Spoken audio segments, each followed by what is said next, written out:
ಭೀತಿ ತೊರೆಯುವ ನಾವು ಪರೀಕ್ಷೆ ಬರೆಯುವ ಪರೀಕ್ಷಾವಾಣಿಯ ನಾವು ನೋಡಿ ಕಲಿಯುವ ಖಾಲಿ ಜಾಗ ಭರ್ತಿ ಮಾಡಿ ಹೊಂದಿಸಿ ಬರೆದು ಲೆಕ್ಕ ಮಾಡಿ ಚಿತ್ರ ಬರೆದು ಭಾಗವ ಹೆಸರಿಸಿ ಎಲ್ಲ ಪ್ರಶ್ನೆಗೂ ಉತ್ತರಿಸಿ ಪಾಸು ಫೇಲು ಗೆಲುವು ಸೋಲು ಜೀವನ ಎಲ್ಲಕ್ಕಿಂತ ಮಿಗಿಲು ಅಂಕಗಳೆಂದರೆ ಮೇಲಿನ ತೊಗಟೆ ವಿದ್ಯೆ ಅದರ ಒಳಗಿನ ತಿರುಳು ಭೀತಿ ತೊರೆಯುವ ನಾವು ಪರೀಕ್ಷೆ ಬರೆಯುವ ಪರೀಕ್ಷಾವಾಣಿಯ ನಾವು ನೋಡಿ ಕಲಿಯುವ ಪರೀಕ್ಷಾವಾಣಿಯ ನಾವು ನೋಡಿ ಕಲಿಯುವ ಪರೀಕ್ಷಾವಾಣಿಯ ನಾವು ನೋಡಿ ಕಲಿಯುವ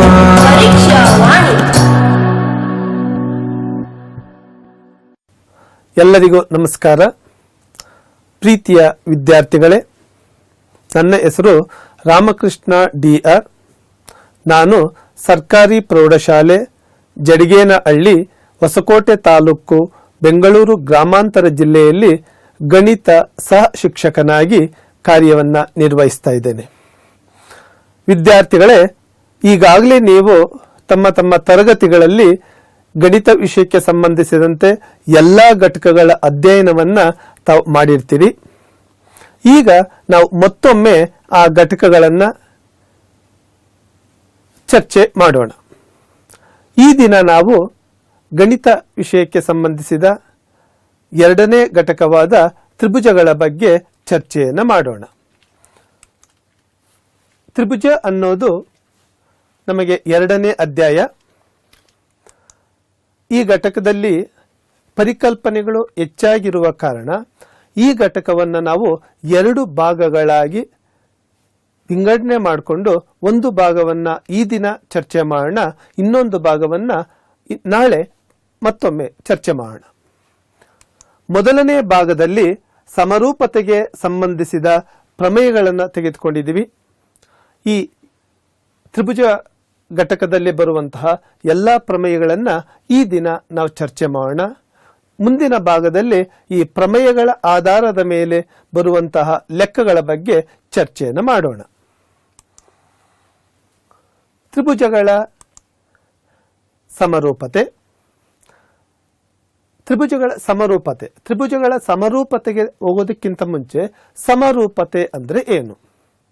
ಯಾವುದೇ ಎರಡು ಸಮತಲಾಕೃತಿಗಳು ಒಂದೇ ಆಕಾರವನ್ನು ಹೊಂದಿದ್ದರೆ, ಗಾತ್ರ ಏನೇ ಇರಬಹುದು, ಗಾತ್ರ ಸಮವಾಗಿರ್ಬೋದು ಅಥವಾ ಬೇರೆ ಬೇರೆ ಇರಬಹುದು, ಆಕಾರ ಒಂದೇ ಇದ್ದರೆ ಅಂತಹ ಆಕೃತಿಗಳನ್ನು ಸಮರೂಪ ಆಕೃತಿಗಳು ಎಂದು ಕರೆಯುತ್ತೇವೆ.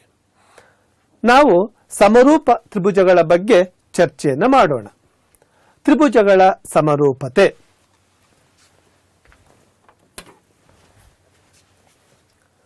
ತ್ರಿಭುಜಗಳ ಸಮರೂಪತೆ. ಎರಡು ತ್ರಿಭುಜಗಳು ಸಮರೂಪವಾಗಬೇಕಾದರೆ ಆ ಎರಡೂ ತ್ರಿಭುಜಗಳಲ್ಲಿನ ಅವುಗಳ ಅನುರೂಪ ಕೋನಗಳು ಸಮವಾಗಿರಬೇಕು, ಅಥವಾ ಅವುಗಳ ಅನುರೂಪ ಬಾಹುಗಳು ಸಮಾನುಪಾತದಲ್ಲಿರಬೇಕು. ವಿದ್ಯಾರ್ಥಿಗಳೇ, ಎರಡು ತ್ರಿಭುಜಗಳು ಸಮರೂಪವಾಗಿರಬೇಕಾದರೆ ಆ ತ್ರಿಭುಜಗಳ ಅನುರೂಪ ಕೋನಗಳು ಪರಸ್ಪರ ಸಮವಾಗಿರಬೇಕು, ಅಥವಾ ಆ ಬಾಹುಗಳು ಅನುರೂಪ ಬಾಹುಗಳು ಸಮಾನುಪಾತದಲ್ಲಿದ್ದರೆ ಆ ಎರಡೂ ತ್ರಿಭುಜಗಳು ಸಮರೂಪ ತ್ರಿಭುಜಗಳಾಗಿರ್ತವೆ. ತ್ರಿಭುಜ LMN ಮತ್ತು ತ್ರಿಭುಜ PQRಗಳು ಸಮರೂಪವಾದರೆ, ಎರಡು ತ್ರಿಭುಜಗಳು ಸಮರೂಪವಾದರೆ ಅದನ್ನ ನಾವು ಯಾವ ರೀತಿ ಬರಿಬಹುದು ಅಂದ್ರೆ, ತ್ರಿಭುಜ LMN ಈ ಚಿಹ್ನೆಯನ್ನ ಬಳಸಿ ತ್ರಿಭುಜ LMN ಸಮರೂಪ ತ್ರಿಭುಜ PQR ಎಂದು ಬರೆಯುತ್ತೇವೆ. ನೋಡಿ ವಿದ್ಯಾರ್ಥಿಗಳೇ, ಇಲ್ಲಿ ತ್ರಿಭುಜ LMN ತ್ರಿಭುಜ PQR ಈ ಎರಡೂ ತ್ರಿಭುಜಗಳು ಸಮರೂಪ ತ್ರಿಭುಜಗಳು. ಕಾರಣ ಏನು ಗೊತ್ತಾ? ಇಲ್ಲಿರುವಂತಹ ಅನುರೂಪ ಕೋನಗಳು, ಕೋನ L ಮತ್ತು ಕೋನ P ಅನುರೂಪ ಕೋನಗಳು ಸಮವಾಗಿವೆ. ಕೋನ M ಮತ್ತು ಕೋನ Q ಅನುರೂಪ ಕೋನಗಳು ಸಮವಾಗಿವೆ. ಕೋನ N ಮತ್ತು ಕೋನ R ಈ ಕೋನಗಳು ಸಮವಾಗಿರೋದ್ರಿಂದ ಈ ತ್ರಿಭುಜಗಳು ಸಮರೂಪ ತ್ರಿಭುಜಗಳಾಗಿವೆ. ಸಮರೂಪತೆಗೆ ಒಂದಷ್ಟು ನಿಬಂಧನೆಗಳಿವೆ. ತ್ರಿಭುಜಗಳ ಸಮರೂಪತೆಗೆ ನಿಬಂಧನೆಗಳು 3 ನಿಬಂಧನೆಗಳಿವೆ. ಆ 3 ನಿಬಂಧನೆಗಳು ಅಥವಾ ನಿರ್ಧಾರಕ ಗುಣಗಳ ಆಧಾರದ ಮೇಲೆ 2 ತ್ರಿಭುಜಗಳು ಸಮರೂಪ ತ್ರಿಭುಜಗಳು ಅಂತ ಹೇಳ್ಬೋದು. ಮೊದಲನೇ ನಿರ್ಧಾರಕ ಗುಣ, ಉದಾಹರಣೆಗೆ ತ್ರಿಭುಜ LMN ಮತ್ತು ತ್ರಿಭುಜ PQR ಗಳಲ್ಲಿ ಏನು ಹೇಳುತ್ತೆ ಮೊದಲನೇ ನಿಬಂಧನೆ? ಆ ಮೊದಲನೇ ನಿಬಂಧನೆಯನ್ನ ನಾವು ಕೋನ ಕೋನ ಕೋನ ನಿರ್ಧಾರಕ ಗುಣ ಅಂತ ಕರಿತೀವಿ. ಅಂದ್ರೆ ಏನು? ಎರಡೂ ತ್ರಿಭುಜಗಳಲ್ಲಿ, ತ್ರಿಭುಜ LMN ಮತ್ತು ತ್ರಿಭುಜ PQR ಗಳಲ್ಲಿ ಅವುಗಳ ಅನುರೂಪ ಕೋನಗಳು ಸಮವಾಗಿದ್ದರೆ, ಅಂದ್ರೆ ಏನು? ಕೋನ L ಈಕ್ವಲ್ಸ್ ಕೋನ P, ಕೋನ M ಈಕ್ವಲ್ಸ್ ಕೋನ Q, ಕೋನ N ಈಕ್ವಲ್ಸ್ ಕೋನ R, ಅನುರೂಪ ಕೋನಗಳು ಸಮವಾಗಿದ್ದರೆ ಆ ತ್ರಿಭುಜಗಳು ಸಮರೂಪವಾಗಿರುತ್ತವೆ. ಮೊದಲನೇ ನಿಬಂಧನೆ. ಎರಡನೇ ನಿಬಂಧನೆ ಅಂದ್ರೆ ಬಾಹು ಬಾಹು ಬಾಹು ನಿರ್ಧಾರಕ ಗುಣ. ಈ ನಿಬಂಧನೆ ಪ್ರಕಾರ ಈ ಎರಡೂ ತ್ರಿಭುಜಗಳ ಅನುರೂಪ ಬಾಹುಗಳ ಅನುಪಾತಗಳು ಸಮವಾಗಿದ್ದರೆ ಅಂತಹ ಸಂದರ್ಭದಲ್ಲೂ ಕೂಡ ಈ ಎರಡೂ ತ್ರಿಭುಜಗಳು ಸಮರೂಪ ತ್ರಿಭುಜಗಳಾಗಿರುತ್ತವೆ. ಅಂದ್ರೆ LM ಡಿವೈಡೆಡ್ ಬೈ PQ ಅವುಗಳ ಅನುಪಾತ equals MN divided by QR equals LN divided by PR. ಅನುರೂಪ ಬಾಹುಗಳ ಅನುಪಾತಗಳು ಸಮವಾಗಿದ್ದರೆ ಆ ಎರಡೂ ತ್ರಿಭುಜಗಳು ಸಮರೂಪವಾಗಿರುತ್ತವೆ. ಈ ನಿಬಂಧನೆಯನ್ನ ನಾವು ಬಾಹು ಬಾಹು ಬಾಹು ನಿರ್ಧಾರಕ ಗುಣ ಅಂತ ಕರಿತೀವಿ. ಮೂರನೇ ನಿಬಂಧನೆ ಬಾಹು ಕೋನ ಬಾಹು ನಿರ್ಧಾರಕ ಗುಣ. ಈ ನಿರ್ಧಾರಕ ಗುಣ ಏನ್ ಹೇಳುತ್ತೆ? ಎರಡು ತ್ರಿಭುಜಗಳಲ್ಲಿ ಎರಡು ಜೊತೆಯ ಅನುರೂಪ ಬಾಹುಗಳ ಅನುಪಾತಗಳು ಸಮವಾಗಿದ್ದು ಆ ಬಾಹುಗಳನ್ನ ಒಳಗೊಂಡಂತಹ ಕೋನಗಳು ಸಮವಾಗಿದ್ದರೆ ಆ ಎರಡೂ ತ್ರಿಭುಜಗಳು ಸಮರೂಪ ತ್ರಿಭುಜಗಳಾಗಿರುತ್ತವೆ. ಅಂದ್ರೆ LM divided by PQ equals MN divided by QR ಮತ್ತು ಆ ಎರಡು ಬಾಹುಗಳನ್ನ ಒಳಗೊಂಡಿರುವಂತಹ ಕೋನ LM ಮತ್ತು MN ಒಳಗೊಂಡಿರುವ ಕೋನ M, PQ ಮತ್ತು QR ಮಧ್ಯದಲ್ಲಿರುವ ಕೋನ Q, ಕೋನ M ಈಕ್ವಲ್ಸ್ ಕೋನ R ಸಮವಾಗಿದ್ದರೆ ಅಂತಹ ಸಂದರ್ಭದಲ್ಲೂ ಕೂಡ ಈ ಎರಡೂ ತ್ರಿಭುಜಗಳು ಸಮರೂಪ ತ್ರಿಭುಜಗಳಾಗಿರುತ್ತವೆ. ಇವು ಸಮರೂಪ ತ್ರಿಭುಜಗಳಿಗೆ ಸಂಬಂಧಿಸಿದ ನಿಬಂಧನೆಗಳು. ಅಂದ್ರೆ ಈ ಮೂರು ನಿರ್ಧಾರಕ ಗುಣಗಳ ಆಧಾರದ ಮೇಲೆ ಈ ತ್ರಿಭುಜಗಳನ್ನು ನಾವು ಸಮರೂಪ ತ್ರಿಭುಜಗಳು ಎಂದು ಕರೀಬಹುದು. ಮೂರೂ ಆಗಬೇಕಾ? ಯಾವುದಾದರೂ ಒಂದು ನಿಬಂಧನೆ ಆದರೂ ಕೂಡ ಈ ತ್ರಿಭುಜಗಳು ಸಮರೂಪ ತ್ರಿಭುಜಗಳಾಗಿರುತ್ತವೆ. ಈಗ ನಾವು ಈ ಘಟಕಕ್ಕೆ ಸಂಬಂಧಿಸಿದಂತೆ ಪ್ರಮುಖವಾಗಿ ಪ್ರಮೇಯಗಳಿವೆ. ಆ ಪ್ರಮೇಯಗಳನ್ನ ಚರ್ಚೆ ಮಾಡೋಣ. ಸಮರೂಪತೆಗೆ ಸಂಬಂಧಿಸಿದ ಪ್ರಮೇಯಗಳು ಯಾವ್ಯಾವ ಪ್ರಮೇಯಗಳಿದೆ ಅನ್ನೋದನ್ನ ನೋಡೋಣ. ಮೊದಲನೇ ಪ್ರಮೇಯ ಥೇಲ್ಸನ ಪ್ರಮೇಯ. ಈ ಥೇಲ್ಸನ ಪ್ರಮೇಯವನ್ನು ನಾವು ಮೂಲ ಸಮಾನುಪಾತತೆಯ ಪ್ರಮೇಯ ಅಂತಲೂ ಕೂಡ ಕರೀಬಹುದು. ಎರಡನೇ ಪ್ರಮೇಯ ಕೋನ ಕೋನ ನಿರ್ಧಾರಕ ಗುಣದ ಆಧಾರದ ಮೇಲೆ ಒಂದು ಪ್ರಮೇಯ ಇದೆ. ಮೂರನೇ ಪ್ರಮೇಯವನ್ನ ಯಾವುದು ಅಂದ್ರೆ ಸಮರೂಪ ತ್ರಿಭುಜಗಳ ವಿಸ್ತೀರ್ಣಗಳ ಮೇಲಿನ ಪ್ರಮೇಯ. ನಾಲ್ಕನೇ ಪ್ರಮೇಯ ಪೈಥಾಗರಸ್ಸನ ಪ್ರಮೇಯ. ಐದನೇ ಪ್ರಮೇಯ ಪೈಥಾಗರಸ್ಸನ ಪ್ರಮೇಯದ ವಿಲೋಮ. ಈ ಪ್ರಮೇಯಗಳನ್ನ ನಾವು ಚರ್ಚೆ ಮಾಡೋಣ. ಮೊದಲನೆಯದಾಗಿ ಥೇಲ್ಸನ ಪ್ರಮೇಯ. ಥೇಲ್ಸನ ಪ್ರಮೇಯಕ್ಕೆ ಮತ್ತೊಂದು ಹೆಸರೇನು? ಮೂಲ ಸಮಾನುಪಾತತೆಯ ಪ್ರಮೇಯ. ಈ ಮೂಲ ಸಮಾನುಪಾತತೆಯ ಪ್ರಮೇಯ ಏನ್ ಹೇಳುತ್ತೆ ಅಥವಾ ಆ ಪ್ರಮೇಯದ ಹೇಳಿಕೆ ಏನು ನೋಡೋಣ. ಹೇಳಿಕೆ ಏನ್ ಹೇಳುತ್ತೆ? ತ್ರಿಭುಜದ ಎರಡು ಬಾಹುಗಳನ್ನು ಎರಡು ವಿಭಿನ್ನ ಬಿಂದುಗಳಲ್ಲಿ ಛೇದಿಸುವಂತೆ ಒಂದು ಬಾಹುವಿಗೆ ಸಮಾಂತರವಾಗಿ ಎಳೆದ ರೇಖೆಯು ಉಳಿದೆರಡು ಬಾಹುಗಳನ್ನು ಸಮಾನುಪಾತದಲ್ಲಿ ವಿಭಾಗಿಸುತ್ತದೆ. ಇದು ಪ್ರಮೇಯದ ಹೇಳಿಕೆ. ನಾವೇನಂತ ಸಾಧಿಸಬೇಕು ಅಂದ್ರೆ ಒಂದು ತ್ರಿಭುಜದ ಯಾವುದಾದರೂ ಎರಡು ಬಾಹುಗಳನ್ನ ಎರಡು ವಿಭಿನ್ನ ಬಿಂದುಗಳಲ್ಲಿ ಛೇದಿಸುವಂತೆ ಒಂದು ಬಾಹುವಿಗೆ ಎಳೆದ ಸಮಾಂತರ ರೇಖೆಯು, ಆ ರೇಖೆ ಅಂದ್ರೆ ಸರಳ ರೇಖೆಯು ಉಳಿದೆರಡು ಬಾಹುಗಳನ್ನ ಸಮಾನುಪಾತದಲ್ಲಿ ವಿಭಾಗಿಸುತ್ತದೆ ಎಂದು ಸಾಧಿಸಬೇಕು. ನಾವು ಯಾವುದೇ ಒಂದು ಪ್ರಮೇಯವನ್ನ ಸಾಧಿಸಬೇಕಾದ್ರೆ ಹೇಳಿಕೆಯನ್ನ ಸರಿಯಾಗಿ ಓದ್ಕೋಬೇಕು, ಹೇಳಿಕೆಗೆ ತಕ್ಕಂತೆ ಚಿತ್ರವನ್ನ ಬರಿಬೇಕು, ಸರಿಯಾದ ಚಿತ್ರವನ್ನ ಬರಿಬೇಕು, ಚಿತ್ರಕ್ಕೆ ಹೆಸರುಗಳನ್ನ ಕೊಡಬೇಕು. ತದನಂತರ ಆ ಚಿತ್ರವನ್ನ ನೋಡಿ ಹೇಳಿಕೆಯ ರೂಪದಲ್ಲಿ ಬರೆದ್ರೆ ಅದು ದತ್ತ ಆಗುತ್ತೆ. ಮತ್ತು ಪ್ರಮೇಯದ ಹೇಳಿಕೆಯಲ್ಲಿ ಏನು ಕೊಟ್ಟಿರ್ತಾರೆ ಅದನ್ನ ಏನನ್ನ ಕೊಟ್ಟಿದೆ ಅದು ದತ್ತ ಆಗುತ್ತೆ. ಏನನ್ನ ನಾವು ಸಾಧಿಸಬೇಕಾಗುತ್ತಲ್ಲ ಅದು ಸಾಧನೀಯ ಆಗುತ್ತೆ. ಆ ಸಾಧಿಸಬೇಕಾದ್ರೆ ನಾವು ಕೆಲವು ಸಂದರ್ಭದಲ್ಲಿ ರಚನೆಯ ಅವಶ್ಯಕತೆ ಇರುತ್ತೆ, ಆಗ ರಚನೆಯನ್ನ ಮಾಡ್ಕೋಬೇಕಾಗುತ್ತೆ. ಆ ರಚನೆಯ ಆಧಾರದ ಮೇಲೆ ನಾವು ಸಾಧನೆಯನ್ನ ಮಾಡಬೇಕಾಗುತ್ತೆ. ನೋಡೋಣ, ಈ ಹೇಳಿಕೆಗೆ ತಕ್ಕಂತೆ ಚಿತ್ರವನ್ನ ಬರ್ಕೊಳ್ಳೋಣ. ತ್ರಿಭುಜ ಎಬಿಸಿ ತ್ರಿಭುಜ.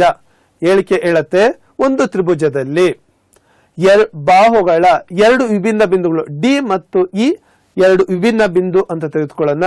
ಈ ವಿಭಿನ್ನ ಬಿಂದುಗಳಲ್ಲಿ ಹಾದು ಹೋಗಿರುವ ರೇಖೆ, ಛೇದಿಸುವ ರೇಖೆ ಡಿಇ ಅಥವಾ ಎಲ್ ಅಂತ ತಗೊಳ್ಳೋಣ. ಈ ಪ್ರಮೇಯದ ಪ್ರಕಾರ ಈ ಚಿತ್ರದಲ್ಲಿ ಏನ್ ಕೊಟ್ಟಿದೆ ಅದನ್ನ ನಾವು ಹೇಳಿಕೆ ರೂಪದಲ್ಲಿ ಬರೆದ್ರೆ ಅದೇ ನಮಗೆ ದತ್ತ ಆಗುತ್ತೆ. ನೋಡಿ, ತ್ರಿಭುಜ ಎಬಿಸಿ ಕಾಣ್ತಾ ಇದೆಯಲ್ಲ, ತ್ರಿಭುಜ ಎಬಿಸಿ ನಲ್ಲಿ ಡಿಇ ಸಮಾಂತರ ಬಿಸಿ ಹೇಳಿಕೆ ರೂಪದಲ್ಲಿ ಬರೆದ್ರೆ ಅದೇ ನಮಗೆ ದತ್ತ ಆಗುತ್ತೆ. ನೆಕ್ಸ್ಟ್ ವಿದ್ಯಾರ್ಥಿಗಳೇ, ದತ್ತ ಬರ್ದ್ವಿ. ತ್ರಿಭುಜ ಎಬಿಸಿ ನಲ್ಲಿ ಡಿಇ ಸಮಾಂತರ ಬಿಸಿ. ನೆಕ್ಸ್ಟ್ ನಾವು ಏನನ್ನ ಸಾಧಿಸಬೇಕು ಅದು ಸಾಧನೀಯ. ಏನನ್ನ ಸಾಧಿಸಬೇಕು ಅದು ಸಾಧನೀಯ. ಏನದು ಸಾಧನೀಯ? ಎಡಿ ಬೈ ಬಿಡಿ ಈಕ್ವಲ್ಸ್ ಎಇ ಬೈ ಸಿಇ. ಪ್ರಮೇಯದಲ್ಲಿ ಹೇಳುತ್ತೆ, ಹೇಳಿಕೆಯಲ್ಲಿ ಹೇಳಿದೆ, ಬಾಹುಗಳನ್ನು ಯಾವುದೋ ತ್ರಿಭುಜದ ಎರಡು ಬಾಹುಗಳನ್ನು ಎರಡು ವಿಭಿನ್ನ ಬಿಂದುಗಳಲ್ಲಿ ಛೇದಿಸುವಂತೆ ಒಂದು ಬಾಹು ಅಂದ್ರೆ ಬಾಹು ಬಿಸಿಗೆ ಸಮಾನಾಂತರವಾಗಿ ಎಳೆದ ಈ ಸರಳ ರೇಖೆಯು ಉಳಿದೆರಡು ಬಾಹುಗಳನ್ನು, ಯಾವುದು ಬಾಹು ಎಬಿ ಮತ್ತು ಎಸಿ, ಉಳಿದೆರಡು ಬಾಹುಗಳನ್ನು ಸಮಾನುಪಾತ ಅಂದ್ರೆ ಸಮ ಅನುಪಾತದಲ್ಲಿ ವಿಭಾಗಿಸುತ್ತದೆ ಎಂದು ಸಾಧಿಸಬೇಕು. ಅಂದ್ರೆ ಎಡಿ ಬೈ ಬಿಡಿ ಈಕ್ವಲ್ಸ್ ಎಇ ಬೈ ಸಿಇ. ನೋಡೋಣ, ಇದನ್ನ ಸಾಧಿಸಬೇಕಾದ್ರೆ ಸಣ್ಣದಾದ ರಚನೆಯನ್ನ ನಾವು ಮಾಡ್ಕೋಬೇಕಾಗುತ್ತೆ. ತ್ರಿಭುಜದಲ್ಲಿ ಏನ್ ಅದ ರಚನೆ? ಇ ಎಲ್ ಲಂಬ ಎಬಿಗೆ ಮತ್ತು ಡಿಎಂ ಲಂಬ ಎಸಿಗೆ ಎಳ್ಕೋಬೇಕು. ಲಂಬಗಳನ್ನ ಎಳಿಬೇಕಾಗುತ್ತೆ ವಿದ್ಯಾರ್ಥಿಗಳೇ. ಇ ಎಲ್ ಎಬಿಗೆ ಲಂಬವಾಗಿ ಎಳಿಬೇಕು, ಡಿಎಂ ಎಸಿಗೆ ಲಂಬವಾಗಿ ಎಳಿಬೇಕು. ಅದಾದ ಮೇಲೆ ಡಿ ಸಿ ಮತ್ತು ಇ ಬಿಗಳನ್ನ ಸೇರಿಸಬೇಕು. ಇಲ್ಲಿ ಸೇರಿಸಿದಾಗ ನಿಮಗೆ ಗೊತ್ತಾಗುತ್ತೆ. ತ್ರಿಭುಜಗಳನ್ನ ನಾವು ನೋಡೋಣ, ಯಾವ್ಯಾವ ತ್ರಿಭುಜಗಳು ಬರುತ್ತೆ. ಮೊದಲನೇ ಬಾಹು ಎ ಬಿ ಅಂತ ತೆಗೆದುಕೊಂಡಾಗ ಆ ಬಾಹು ಮೇಲೆ ಎರಡು ತ್ರಿಭುಜಗಳಿದೆ. ಒಂದು ಎಡಿಇ ತ್ರಿಭುಜ, ಇನ್ನೊಂದು ಬಿಡಿಇ ತ್ರಿಭುಜ. ಅದೇ ರೀತಿ ಎಸಿ ಬಾಹು ಮೇಲೆ ಎರಡು ತ್ರಿಭುಜ ಇದೆ, ಒಂದು ಎಇಡಿ ತ್ರಿಭುಜ, ಇನ್ನೊಂದು ಸಿಇಡಿ ತ್ರಿಭುಜ. ಎಡಿಇ ತ್ರಿಭುಜಕ್ಕೆ ಎತ್ತರ ನೋಡೋಣ, ಯಾವುದು ಲಂಬವಾಗಿರೋದು? ಇಎಲ್ ಲಂಬ. ಅದೇ ರೀತಿ ಬಿಡಿಇ ತ್ರಿಭುಜದಲ್ಲಿ ಲಂಬ ಯಾವುದಿದೆ? ಇಲ್ಲಿಲ್ಲ ಲಂಬ. ನೋಡಿ, ಈ ಬಿಡಿಯನ್ನ ವೃದ್ಧಿಸಿದಾಗ ಲಂಬ ಇಲ್ಲಿ ಬರುತ್ತೆ, ಈ ಅಲ್ಲೇ ಈ ಬಿಡಿಇ ತ್ರಿಭುಜಕ್ಕೂ ಲಂಬ ಆಗುತ್ತೆ. ಅದೇ ರೀತಿ ಎಇಡಿ ತ್ರಿಭುಜಕ್ಕೆ ಲಂಬ ಯಾವುದು? ಡಿಎಂ. ಸಿಇಡಿ ತ್ರಿಭುಜಕ್ಕೆ ಲಂಬ ಯಾವುದು? ಈ ಬಾಹುವನ್ನ ವೃದ್ಧಿಸಿದಾಗ ಡಿಎಂ ಇದೆಯಲ್ಲ, ಇದೇ ಸಿಇಡಿ ತ್ರಿಭುಜನ ಲಂಬ ಆಗುತ್ತೆ. ನೋಡಿ, ಎಡಿಇ ತ್ರಿಭುಜದ ಲಂಬ ಇಎಲ್, ಅದೇ ರೀತಿ ಬಿಡಿಇ ತ್ರಿಭುಜದ ಲಂಬನೂ ಕೂಡ ಇಎಲ್. ತ್ರಿಭುಜ ಎಇಡಿ ನ ಲಂಬ ಡಿಎಂ ಆದ್ರೆ ತ್ರಿಭುಜ ಸಿಇಡಿ ನ ಲಂಬವೂ ಕೂಡ DMA ಆಗುತ್ತೆ. ಈಗ ನಾವು ಪ್ರಮೇಯದ ನೆಕ್ಸ್ಟ್ ಅಂತ ಏನಿದೆ, ಮುಂದಿನ ಅಂತ ಏನಿದೆ, ಸಾಧನೆಗೆ ಹೋಗೋಣ. ಮುಂದಿನ ಅಂತ ಸಾಧನೆ ನೋಡೋಣ. ಇಲ್ಲಿ ಆಗಲೇ ಹೇಳಿದ್ದೀನಿ, ತ್ರಿಭುಜ ADE ಮತ್ತು ತ್ರಿಭುಜ BDEಗಳ ವಿಸ್ತೀರ್ಣಗಳನ್ನು ತೆಗೆದುಕೊಳ್ಳೋಣ. ನಮಗೆ ಆಲ್ರೆಡಿ ಗೊತ್ತಿದೆ ತ್ರಿಭುಜಗಳ ವಿಸ್ತೀರ್ಣ. ತ್ರಿಭುಜದ ವಿಸ್ತೀರ್ಣ ಈಕ್ವಲ್ಸ್ ಅರ್ಧ ಇಂಟು ಪಾದ ಇಂಟು ಎತ್ತರ. ಹಾಗೆ ತ್ರಿಭುಜ ADE ನ ವಿಸ್ತೀರ್ಣ AD ಪಾದ ಆದ್ರೆ EL ಎತ್ತರ. ಅದೇ ರೀತಿ ತ್ರಿಭುಜ BDE ನ ವಿಸ್ತೀರ್ಣ ಏನಾಗುತ್ತೆ, BD ಪಾದ ಆದ್ರೆ EL ಎತ್ತರ.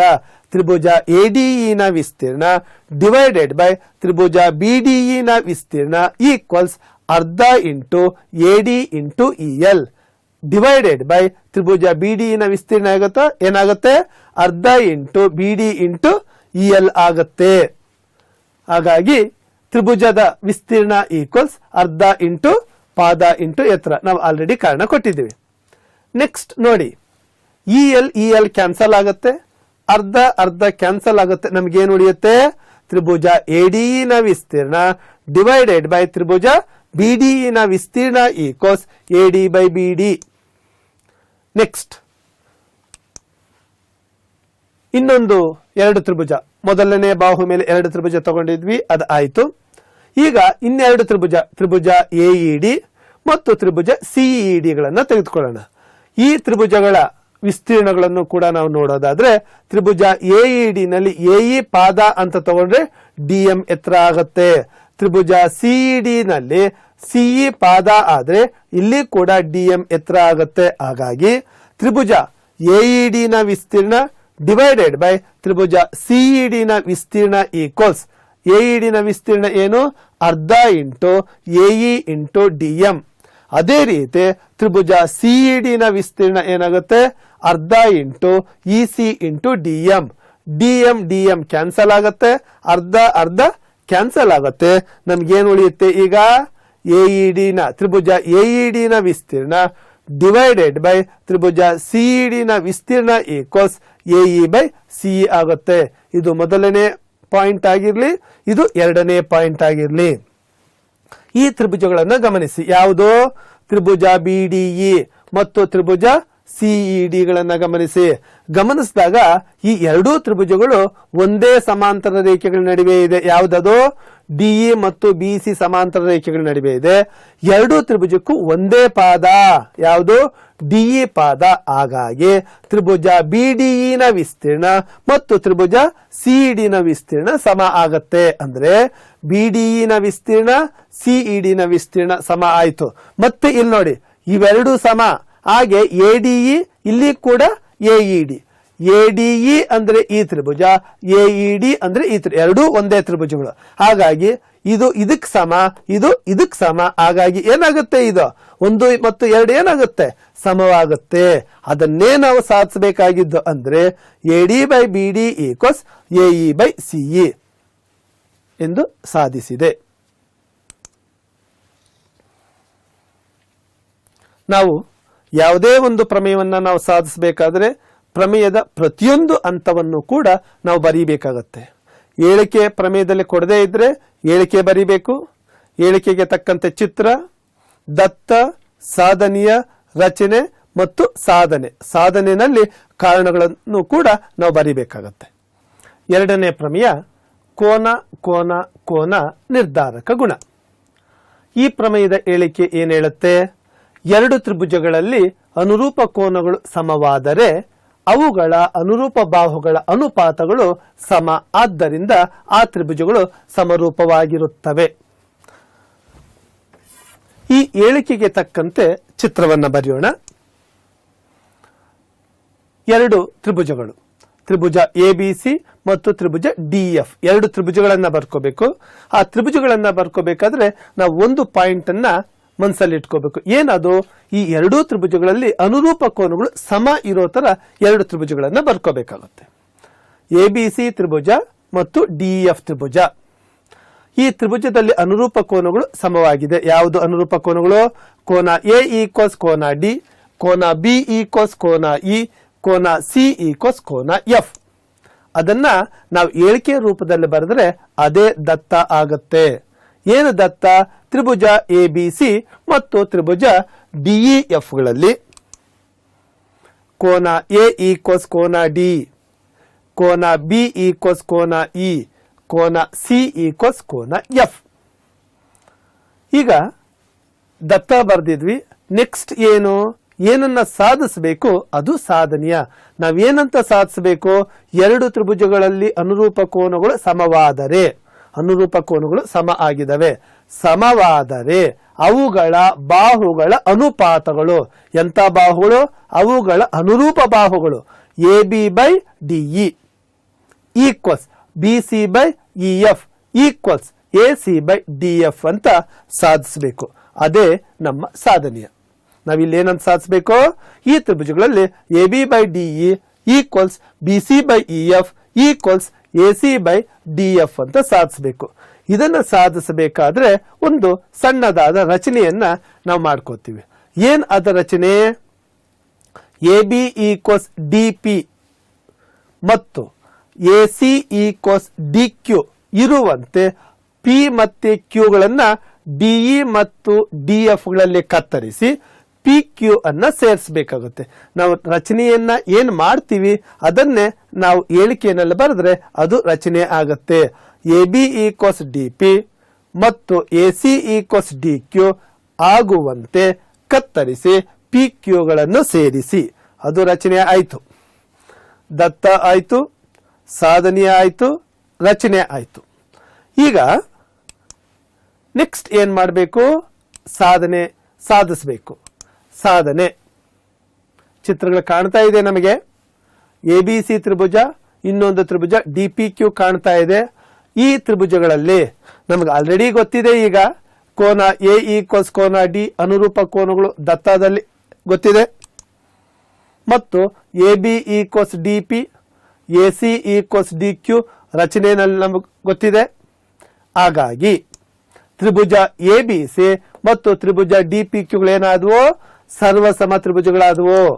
ಏನಾಯ್ತು? ತ್ರಿಭುಜ ABC ಸಮರೂಪ ತ್ರಿಭುಜ DPQ. ಯಾಕೆ ಸರ್ವಸಮ? ನೋಡಿ, ಎರಡು ಬಾಹುಗಳು AB ಮತ್ತು AC, DP ಮತ್ತು DQ ಗಳು ಇವುಗಳ ಅನುರೂಪ ಬಾಹುಗಳು ಸಮ ಆದವು, ಮತ್ತು ಅವುಗಳ ಮಧ್ಯದಲ್ಲಿರುವ ಅನುರೂಪ ಕೋನಗಳು ಕೂಡ ಸಮ ಆದವು. ಬಾಹು ಕೋನ ಬಾಹು ಸರ್ವಸಮತೆಯ ನಿರ್ಧಾರಕ ಗುಣದ ಆಧಾರದ ಮೇಲೆ ತ್ರಿಭುಜ ABC ಮತ್ತು DPQ ಈ ಎರಡೂ ತ್ರಿಭುಜಗಳು ಸರ್ವಸಮ ತ್ರಿಭುಜಗಳಾದವು. ತ್ರಿಭುಜಗಳು ಸರ್ವಸಮ ಆದರೆ ಅವುಗಳ ಅನುರೂಪ ಬಾಹುಗಳು, ಉಳಿದಂತಹ ಬಾಹುಗಳು ಮತ್ತು ಕೋನಗಳು ಕೂಡ ಸರ್ವಸಮ ಆಗ್ತವೆ. ಅಂದ್ರೆ BC ಈಕ್ವಲ್ಸ್ PQ ಆಯ್ತು, ಕೋನ B ಈಕ್ವಲ್ಸ್ ಕೋನ DPQ ಆಯ್ತು. ನಮ್ಗೆ ಆಲ್ರೆಡಿ ಗೊತ್ತಿದೆ ಕೋನ B ಈಕ್ವಲ್ಸ್ ಕೋನ E. ಹಾಗಾಗಿ ಕೋನ B ಈಕ್ವಲ್ಸ್ ಕೋನ DPQ ಈಕ್ವಲ್ಸ್ ಕೋನ E. ಇಲ್ಲಿ ನೋಡಿ, ಕೋನ DPQ ಈಕ್ವಲ್ಸ್ ಕೋನ E. ಈ ಎರಡೂ ಕೋನಗಳು ಸಮ ಆದರೆ ಏನಾಗುತ್ತೆ? PQ ಮತ್ತು EF ಎಂತ ಬಾಹುಗಳಾಗ್ತವೆ? ಅವು ಸಮಾಂತರ ರೇಖೆಗಳಾಗ್ತವೆ. ಈ ಎರಡೂ ಕೋನಗಳು ಸಮ ಆಗಿರೋದ್ರಿಂದ PQ ಈಕ್ವಲ್ಸ್ EF ಸಮಾಂತರ ರೇಖೆಗಳಾಗ್ತವೆ. ಥೇಲ್ಸನ ಉಪಪ್ರಮೇಯದ ಪ್ರಕಾರ ನಾವೇನಂತ ಬರೀಬಹುದು? PQ EF ಗೆ ಸಮಾಂತರವಾದರೆ DP/DE equals PQ/EF equals DQ/DF ಅಂತ ಬರೀಬಹುದು. ನಮಗೆ ಆಲ್ರೆಡಿ ಗೊತ್ತಿದೆ DP equals AB, DP equals AB ರಚನೆಯಲ್ಲಿ ಗೊತ್ತಿದೆ, ಅಥವಾ ಸರ್ವಸಮ ತ್ರಿಭುಜಗಳು ಅಂತ ನಾವು ಬರೆದಿದ್ದೀವಿ. PQ equals BC, DQ equals AC. ಹಾಗಾಗಿ ನಾವೇನಂತ ಬರೀಬಹುದು? DP/DE equals PQ/EF equals DQ/DF. ಏನಂತ ಬರೀಬಹುದು ಅಂದ್ರೆ ಅದನ್ನ AB/DE equals BC/EF equals AC/DF ಅಂತ ಬರೀಬಹುದು. ಕಾರಣ ಏನು? ತ್ರಿಭುಜ ABC ಸಮಾಂತರ ಸರ್ವಸಮ ತ್ರಿಭುಜ DPQ. ಹಾಗಾಗಿ ನಾವೇನನ್ನು ಸಾಧಿಸಬೇಕಾಗಿತ್ತು? ಅನುರೂಪ ಕೋನಗಳು ಸಮ ಆದ್ರೆ ಅವುಗಳ ಅನುರೂಪ ಬಾಹುಗಳು ಸಮಾನುಪಾತದಲ್ಲಿ ಇರುತ್ತವೆ ಅಂತ ಸಾಧಿಸಬೇಕಾಗಿತ್ತು. ಸಾಧಿಸಿದ್ವಿ. ಈ ಅನುರೂಪ ಬಾಹುಗಳ ಅನುಪಾತಗಳು ಸಮ ಆಗಿರೋದ್ರಿಂದ ಈ ಎರಡು ತ್ರಿಭುಜಗಳು ಸಮರೂಪವಾಗಿರುತ್ತವೆ. ಇದನ್ನು ನಾವು ಸಾಧಿಸಬೇಕಾಗಿತ್ತು, ಸಾಧಿಸಿದ್ದೀವಿ. ವಿದ್ಯಾರ್ಥಿಗಳೇ, ನೆಕ್ಸ್ಟ್ ಮುಂದಿನ ಪ್ರಮೇಯ ಯಾವುದು? ಸಮರೂಪ ತ್ರಿಭುಜಗಳ ವಿಸ್ತೀರ್ಣಗಳ ಮೇಲಿನ ಪ್ರಮೇಯ. ಈ ಪ್ರಮೇಯದ ಹೇಳಿಕೆ ಏನು? ಎರಡು ಸಮರೂಪ ತ್ರಿಭುಜಗಳ ವಿಸ್ತೀರ್ಣಗಳ ಅನುಪಾತವು ಅವುಗಳ ಅನುರೂಪ ಬಾಹುಗಳ ವರ್ಗಗಳ ಅನುಪಾತಕ್ಕೆ ಸಮ. ಏನು ಹೇಳುತ್ತೆ ಹೇಳಿಕೆ? ಎರಡು ಸಮರೂಪ ತ್ರಿಭುಜಗಳ ವಿಸ್ತೀರ್ಣಗಳ ಅನುಪಾತವು ಅವುಗಳ ಅನುರೂಪ ಬಾಹುಗಳ ವರ್ಗಗಳ ಅನುಪಾತಕ್ಕೆ ಸಮ ಅಂತ ಹೇಳುತ್ತೆ. ಸಮ ಅಂತ ನಾವು ಸಾಧಿಸಬೇಕು. ಇದನ್ನ ಸಾಧಿಸಬೇಕಾದ್ರೆ ಮೊದಲನೆಯದಾಗಿ ನಾವು ಚಿತ್ರವನ್ನ ಬರಿಬೇಕು. ಎರಡು ಚಿತ್ರಗಳು ಯಾವುದು? ತ್ರಿಭುಜ ABC ಸಮರೂಪ ತ್ರಿಭುಜ DF ಅಂತ ಬರ್ಕೋಬೇಕು. ತ್ರಿಭುಜಗಳನ್ನ ಬರೆದಿದ್ದೀವಿ. ಈ ಎರಡು ತ್ರಿಭುಜಗಳು ಸಮರೂಪ ತ್ರಿಭುಜಗಳು. ಚಿತ್ರದಲ್ಲಿ ಏನ್ ಕೊಟ್ಟಿದೆ ಅದನ್ನ ನಾವು ಹೇಳಿಕೆ ರೂಪದಲ್ಲಿ ಬರೆದ್ರೆ ಅದೇ ದತ್ತ ಆಗುತ್ತೆ. ತ್ರಿಭುಜ ABC ಸಮರೂಪ ತ್ರಿಭುಜ DEF. ಈ ಎರಡೂ ತ್ರಿಭುಜಗಳು ಸಮರೂಪ ಆಗಿರೋದ್ರಿಂದ ನಮಗೇನ್ ಗೊತ್ತಿದೆ? ತ್ರಿಭುಜಗಳು ಸಮರೂಪವಾದರೆ ಅವುಗಳ ಅನುರೂಪ ಬಾಹುಗಳು ಸಮಾನುಪಾತದಲ್ಲಿರುತ್ತವೆ. ಅಂದ್ರೆ AB/DE equals BC/EF equals AC/DF. ಇದು ದತ್ತ. ನೆಕ್ಸ್ಟ್ ನಾವಿಲ್ಲಿ ಏನು ಸಾಧಿಸಬೇಕು ಇದೆಯಲ್ಲ, ಅದನ್ನ ನಾವು ಸಾಧನೀಯ ಅಂತ ಕರಿತೀವಿ. ನಾವೇನನ್ನು ಸಾಧಿಸಬೇಕು? ಎರಡು ತ್ರಿಭುಜಗಳು ಸಮರೂಪವಾದರೆ ಅವುಗಳ ವಿಸ್ತೀರ್ಣಗಳ ಅನುಪಾತವು, ಅಂದ್ರೆ ತ್ರಿಭುಜ ABC ನ ವಿಸ್ತೀರ್ಣ ಡಿವೈಡೆಡ್ ಬೈ ತ್ರಿಭುಜ DF ನ ವಿಸ್ತೀರ್ಣ ಈಕ್ವಲ್ಸ್ ಅವುಗಳ ಅನುರೂಪ ಬಾಹುಗಳ ವರ್ಗಗಳ ಅನುಪಾತಕ್ಕೆ ಸಮ ಆಗಿರುತ್ತೆ. ಅಂದ್ರೆ ತ್ರಿಭುಜ ABC ನ ವಿಸ್ತೀರ್ಣ ಡಿವೈಡೆಡ್ ಬೈ ತ್ರಿಭುಜ DF ನ ವಿಸ್ತೀರ್ಣ equals AB² divided by DE² ಅಥವಾ BC² ಡಿವೈಡೆಡ್ ಬೈ EF² ಅಥವಾ AC² ಡಿವೈಡೆಡ್ ಬೈ DF² ಅಂತಾನು ಬರೀಬಹುದು. ನಾವಿಲ್ಲಿ ಯಾವುದಾದ್ರೂ ಒಂದನ್ನ ಸಾಧಿಸಿದ್ರೆ ಸಾಕು. ನಾವು ಏನ್ ಸಾಧನೀಯ ಇದೆಯಲ್ಲ ಇದನ್ನ ಸಾಧಿಸಬೇಕಾದ್ರೆ ಸಣ್ಣದಾದ ಒಂದು ರಚನೆಯನ್ನ ಮಾಡ್ಕೋಬೇಕಾಗುತ್ತೆ ಎರಡು ತ್ರಿಭುಜಗಳಿಗೆ. ಏನದು ರಚನೆ? AL ಲಂಬ BC ಮತ್ತು BM ಲಂಬ EF ಗೆ ಎಳ್ಕೋಬೇಕಾಗತ್ತೆ. ಲಂಬ ಎಳ್ಕೊಂಡಾಗ ಏನಾಗುತ್ತೆ? ಕೋನ ALB ಈಕ್ವಸ್ 90 ಡಿಗ್ರಿ, DME ಕೂಡ 90 ಡಿಗ್ರಿ ಆಗುತ್ತೆ. ಇದನ್ನ ನೆಕ್ಸ್ಟ್ ಅಂತ ಏನು? ಸಾಧನೆ. ಸಾಧಿಸಬೇಕಾದ್ರೆ ಇಲ್ಲಿ ನಾವು ಎರಡು ತ್ರಿಭುಜಗಳನ್ನ ತಗೋತೀವಿ. ಯಾವ ಎರಡು ತ್ರಿಭುಜಗಳನ್ನ ತಗೋತೀವಿ ಅಂದ್ರೆ ತ್ರಿಭುಜ ABL ಮತ್ತು ತ್ರಿಭುಜ DEM. ಈ ಎರಡೂ ತ್ರಿಭುಜಗಳನ್ನ ತಗೊಳ್ಳೋಣ. ಅಲ್ಲಿ ನೋಡೋಣ ಏನೇನು ಸಮ ಇದೆ ಅಂತ. ಕೋನ B ಈಕ್ವಸ್ ಕೋನ E. ಯಾಕೆ ಕೋನ B ಈಕ್ವಸ್ ಕೋನ E? ಈ ಎರಡೂ ತ್ರಿಭುಜಗಳು ಸಮರೂಪ ತ್ರಿಭುಜಗಳಾಗಿರೋದ್ರಿಂದ ಅವುಗಳ ಅನುರೂಪ ಕೋನಗಳು ಸಮವಾಗಿರುತ್ತವೆ. ಅದು ದತ್ತ. ಅದಾದ ಮೇಲೆ ಕೋನ ALB ಈಕ್ವಸ್ ಕೋನ DME. ಯಾಕೆ ಅವೆರಡೂ ಕೋನಗಳು ಸಮ ಅಂದ್ರೆ ರಚನೆಯಲ್ಲಿ ಮಾಡಿದೀವಿ. AL ಲಂಬ BC, DM ಲಂಬ EF. ಹಾಗಾಗಿ ಇವೆರಡೂ ಕೋನಗಳು ಲಂಬ ಕೋನಗಳಾಗ್ತವೆ. ಹಾಗಾಗಿ ತ್ರಿಭುಜ ABL ಮತ್ತು DEM ಗಳಲ್ಲಿ ಎರಡು ಜೊತೆಯ ಅನುರೂಪ ಕೋನಗಳು ಸಮವಾಗ್ತವೆ. ಕೋನ ನಿರ್ಧಾರಕ ಗುಣದ ಆಧಾರದ ಮೇಲೆ ತ್ರಿಭುಜ ABL ಸಮರೂಪ ತ್ರಿಭುಜ DEM ಅಂತ ಬರಿಬಹುದು. ಕೋನ ನಿರ್ಧಾರಕ ಗುಣದಂತೆ ಅಥವಾ ಗುಣದ ಆಧಾರದ ಮೇಲೆ. ಆ ಎರಡೂ ತ್ರಿಭುಜಗಳು ಸಮರೂಪ ತ್ರಿಭುಜಗಳಾದರೆ ತ್ರಿಭುಜ ABL ಸಮರೂಪ ತ್ರಿಭುಜ DEM ಆದ್ರೆ ನಾವೇನಂತ ಬರಿಬಹುದು? ಬಾಹುಗಳ ಅನುಪಾತ ಸಮ ಇದೆ ಅಂತ ಬರಿಬಹುದು. ಯಾವುದು ಬಾಹು? AB divided by DE equals AL divided by DM ಅಂತ ಬರಿಬಹುದು. ನಮಗೆ ಕಾರಣ ಏನು? ತ್ರಿಭುಜಗಳು ಸಮರೂಪವಾದರೆ ಬಾಹುಗಳು ಸಮಾನುಪಾತದಲ್ಲಿರುತ್ತವೆ. ನಮಗೆ ದತ್ತದಲ್ಲಿ ಗೊತ್ತಿದೆ ಏನು? ಈ ABC ತ್ರಿಭುಜ DF ತ್ರಿಭುಜ ಸಮರೂಪ ತ್ರಿಭುಜ ಅಂತ ನಾವು ತಗೊಂಡಿದ್ದೀವಿ. ಆ ತ್ರಿಭುಜಗಳು ಸಮರೂಪ ಆದಾಗ ಬಾಹುಗಳ ಅನುಪಾತ ಸಮ ಅಂತ ನಮಗ್ ಗೊತ್ತಿದೆ. ಅಂದ್ರೆ AB/DE ಈಕ್ವಸ್ BC/EF ಅಂತ ಗೊತ್ತಿದೆ. ಇಲ್ಲಿ ನೋಡಿ AB/DE, ಇಲ್ಲಿ ಕೂಡ AB/DE, AL/DM, BC/F. ಎಡಭಾಗಗಳು ಸಮ ಆದ್ರೆ ಬಲಭಾಗಗಳು ಏನಾಗುತ್ತೆ? ಅದು ಕೂಡ ಸಮ ಆಗುತ್ತೆ. ಹಾಗಾಗಿ AL/DM ಈಕ್ವಲ್ಸ್ BC/EF. ಈಗ ನೋಡಿ, ತ್ರಿಭುಜ ABC ನ ವಿಸ್ತೀರ್ಣ ಡಿವೈಡೆಡ್ ಬೈ ತ್ರಿಭುಜ DEF ನ ವಿಸ್ತೀರ್ಣ ಈಕ್ವಲ್ಸ್, ನಮಗೆ ಯಾವುದೇ ತ್ರಿಭುಜದ ವಿಸ್ತೀರ್ಣ ನಮಗೆ ಗೊತ್ತಿದೆ, ಅರ್ಧ ಇಂಟು ಪಾದ ಇಂಟು ಎತ್ತರ. ಅದೇ ರೀತಿ ತ್ರಿಭುಜ ABC ನ ವಿಸ್ತೀರ್ಣ BC ಪಾದ AL ಎತ್ತರ, ABC ನ ವಿಸ್ತೀರ್ಣ ಈಕ್ವಲ್ಸ್ ಅರ್ಧ ಇಂಟು BC ಇಂಟು AL. ಅದೇ ರೀತಿ ತ್ರಿಭುಜ DEF ಅಲ್ಲಿ EF ಪಾದ DM ಎತ್ತರ, ತ್ರಿಭುಜ DF ನ ವಿಸ್ತೀರ್ಣ ಈಕ್ವಲ್ಸ್ ಅರ್ಧ ಇಂಟು EF ಇಂಟು DM. ಅರ್ಧ ಅರ್ಧ ಕ್ಯಾನ್ಸಲ್ ಆಗುತ್ತೆ. ಈಗ ಏನಾಗುತ್ತೆ, ತ್ರಿಭುಜ ABC ನ ವಿಸ್ತೀರ್ಣ ಡಿವೈಡೆಡ್ ಬೈ ತ್ರಿಭುಜ DF ನ ವಿಸ್ತೀರ್ಣ ಈಕ್ವಲ್ಸ್ ಅರ್ಧ ಅರ್ಧ ಕ್ಯಾನ್ಸಲ್ ಆಗುತ್ತೆ. BC/EF. AL/DM ಜಾಗದಲ್ಲಿ ನಾವೇನ್ ಬರೀಬಹುದು, BC/EF.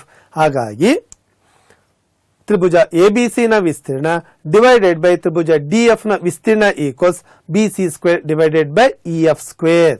BC into BC BC², EF into EF EF². ನಾವು ಇಲ್ಲಿ BC ಪಾದ AL ಎತ್ತರ ಅಂತ ತಗೊಂಡಿದ್ದೀವಿ, EM ಪಾದ DM ಎತ್ತರ ಅಂತ ತಗೊಂಡಿದ್ದೀವಿ. ಇಲ್ಲಿ BC ಮತ್ತು EF ಗಳನ್ನ ಪಾದಗಳಾಗಿ ತಗೊಂಡಿದ್ರೆ BC²/EF² ಬರುತ್ತೆ.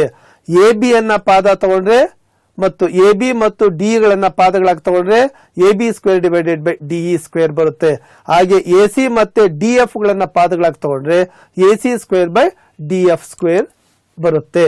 ಅದೇ ರೀತಿ ನಾವೇನನ್ನ ಸಾಧಿಸಬೇಕಾಯಿತು, ತ್ರಿಭುಜ ABC ನ ವಿಸ್ತೀರ್ಣ ಡಿವೈಡೆಡ್ ಬೈ ತ್ರಿಭುಜ DF ನ ವಿಸ್ತೀರ್ಣ equals BC² divided by EF² equals AB² divided by DE² ಅಥವಾ AC² ಡಿವೈಡೆಡ್ ಬೈ DF² ಅಂತ ತಗೋಬಹುದು.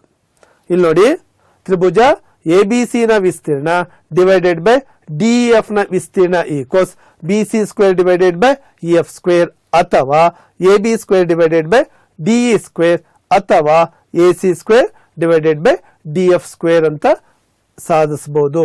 ಸೊ ಈ ಪ್ರಮೇಯವನ್ನ ಸಾಧಿಸಿದ ಆಯ್ತು. ಈಗ ಮುಂದಿನ ಪ್ರಮೇಯಕ್ಕೆ ಹೋಗೋಣ. 4ನೇದು ಪೈಥಾಗರಸ್ಸನ ಪ್ರಮೇಯ. ಪೈಥಾಗರಸ್ಸನ ಪ್ರಮೇಯದ ಹೇಳಿಕೆ ಏನು, ಒಂದು ಲಂಬಕೋನ ತ್ರಿಭುಜದಲ್ಲಿ ವಿಕರ್ಣದ ಮೇಲಿನ ವರ್ಗವು ಉಳಿದೆರಡು ಬಾಹುಗಳ ಮೇಲಿನ ವರ್ಗಗಳ ಮೊತ್ತಕ್ಕೆ ಸಮ. ಈಗ ಹೇಳಿಕೆಯ ಆಧಾರದ ಮೇಲೆ ಒಂದು ಲಂಬಕೋನ ತ್ರಿಭುಜವನ್ನು ರಚಿಸೋಣ.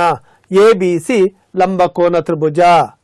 ಇಲ್ಲಿ ಕೋನ B ಈಕ್ವಲ್ಸ್ 90 ಡಿಗ್ರಿ ಆಗಿರ್ಲಿ, ಆ ತರ ಒಂದು ಲಂಬಕೋನ ತ್ರಿಭುಜವನ್ನ ನಾವು ರಚಿಸ್ಕೊಳ್ಳೋಣ.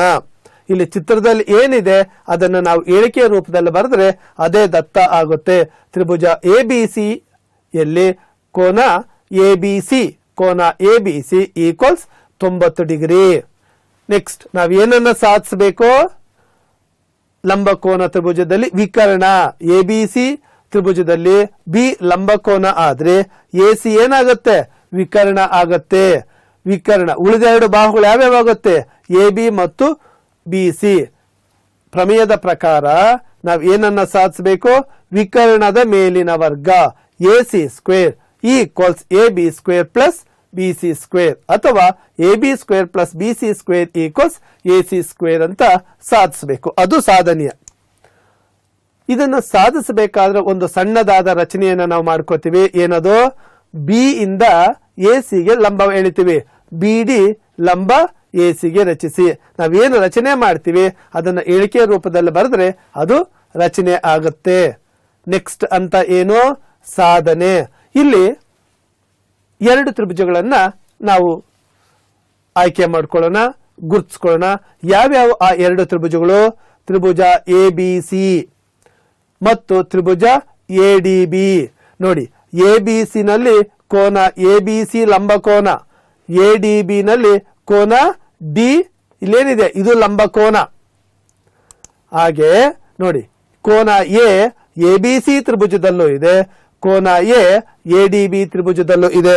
ಇಲ್ಲಿ ನೋಡಿ, ಇವೆರಡೂ ತ್ರಿಭುಜ ABC ಮತ್ತು ತ್ರಿಭುಜ ADBಗಳಲ್ಲಿ ಕೋನ A ಎರಡರಲ್ಲೂ ಇದೆ, ಅದು ಉಭಯ ಸಾಮಾನ್ಯ. ಕೋನ A ಈಕ್ವಲ್ಸ್ ಕೋನ A.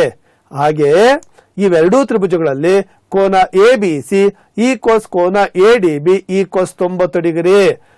ನಮಗೆ ಯಾವುದೇ 2 ತ್ರಿಭುಜಗಳಲ್ಲಿ ಎರಡು ತ್ರಿಭುಜಗಳಲ್ಲಿ ಯಾವುದೇ ಎರಡು ಕೋನಗಳು ಪರಸ್ಪರ ಸಮವಾಗಿದ್ದರೆ ಆ ಎರಡೂ ತ್ರಿಭುಜಗಳು ಎಂತ ತ್ರಿಭುಜಗಳಾಗ್ತವೆ? ಸಮರೂಪ ತ್ರಿಭುಜಗಳಾಗ್ತವೆ.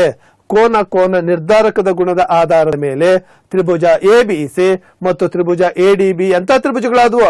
ಸಮರೂಪ ತ್ರಿಭುಜಗಳಾದವು. ಆ ತ್ರಿಭುಜಗಳು ಸಮರೂಪ ಆದ್ರೆ ತ್ರಿಭುಜ ಎಬಿಸಿ ಮತ್ತು ಎಡಿಬಿ ಸಮರೂಪ ತ್ರಿಭುಜಗಳಾದ್ರೆ ಅವುಗಳ ಅನುರೂಪ ಬಾಹುಗಳು ಎಬಿಸಿ ತ್ರಿಭುಜದಲ್ಲಿ ಎಸಿ, ಎಡಿಬಿ ತ್ರಿಭುಜದಲ್ಲಿ ಇದಕ್ಕೆ ಅನುರೂಪ ಬಾಹು AB, AC by AB equals ABC ತ್ರಿಭುಜದಲ್ಲಿ ಬಾಹು ಎಬಿ, ಎಡಿಬಿ ತ್ರಿಭುಜದಲ್ಲಿ ಬಾಹು ಎಡಿ ಅನುರೂಪ ಬಾಹುಗಳು. ಹಾಗಾಗಿ AC by AB equals AB by AD ಅಂತ ಬರ್ಕೋಬಹುದು. ಇಲ್ಲಿ ನಾವು ಇದನ್ನು ಓರೆ ಗುಣಾಕಾರ ಮಾಡಿದ್ರೆ AB into AB, AB square equals AC into AD. ಇದು ಪಾಯಿಂಟ್ ನಂಬರ್ 1. ನೋಡಿ, ಮತ್ತೆ ಇನ್ನೆರಡು ತ್ರಿಭುಜಗಳನ್ನ ತೆಗೆದುಕೊಳ್ಳೋಣ. ತ್ರಿಭುಜ ಸಿಬಿಎ ಮತ್ತು ತ್ರಿಭುಜ ಸಿಡಿಬಿಗಳಲ್ಲಿ ಇಲ್ಲಿ ಗಮನಿಸಿ, ಸಿಬಿಎ ನಲ್ಲಿ ಕೋನ ಸಿ ಇದೆ, ಸಿಡಿಬಿ ನಲ್ಲೂ ಕೋನ ಸಿ ಇದೆ. ಇದು ಉಭಯ ಸಾಮಾನ್ಯ, ಎರಡರಲ್ಲೂ ಇದೆ.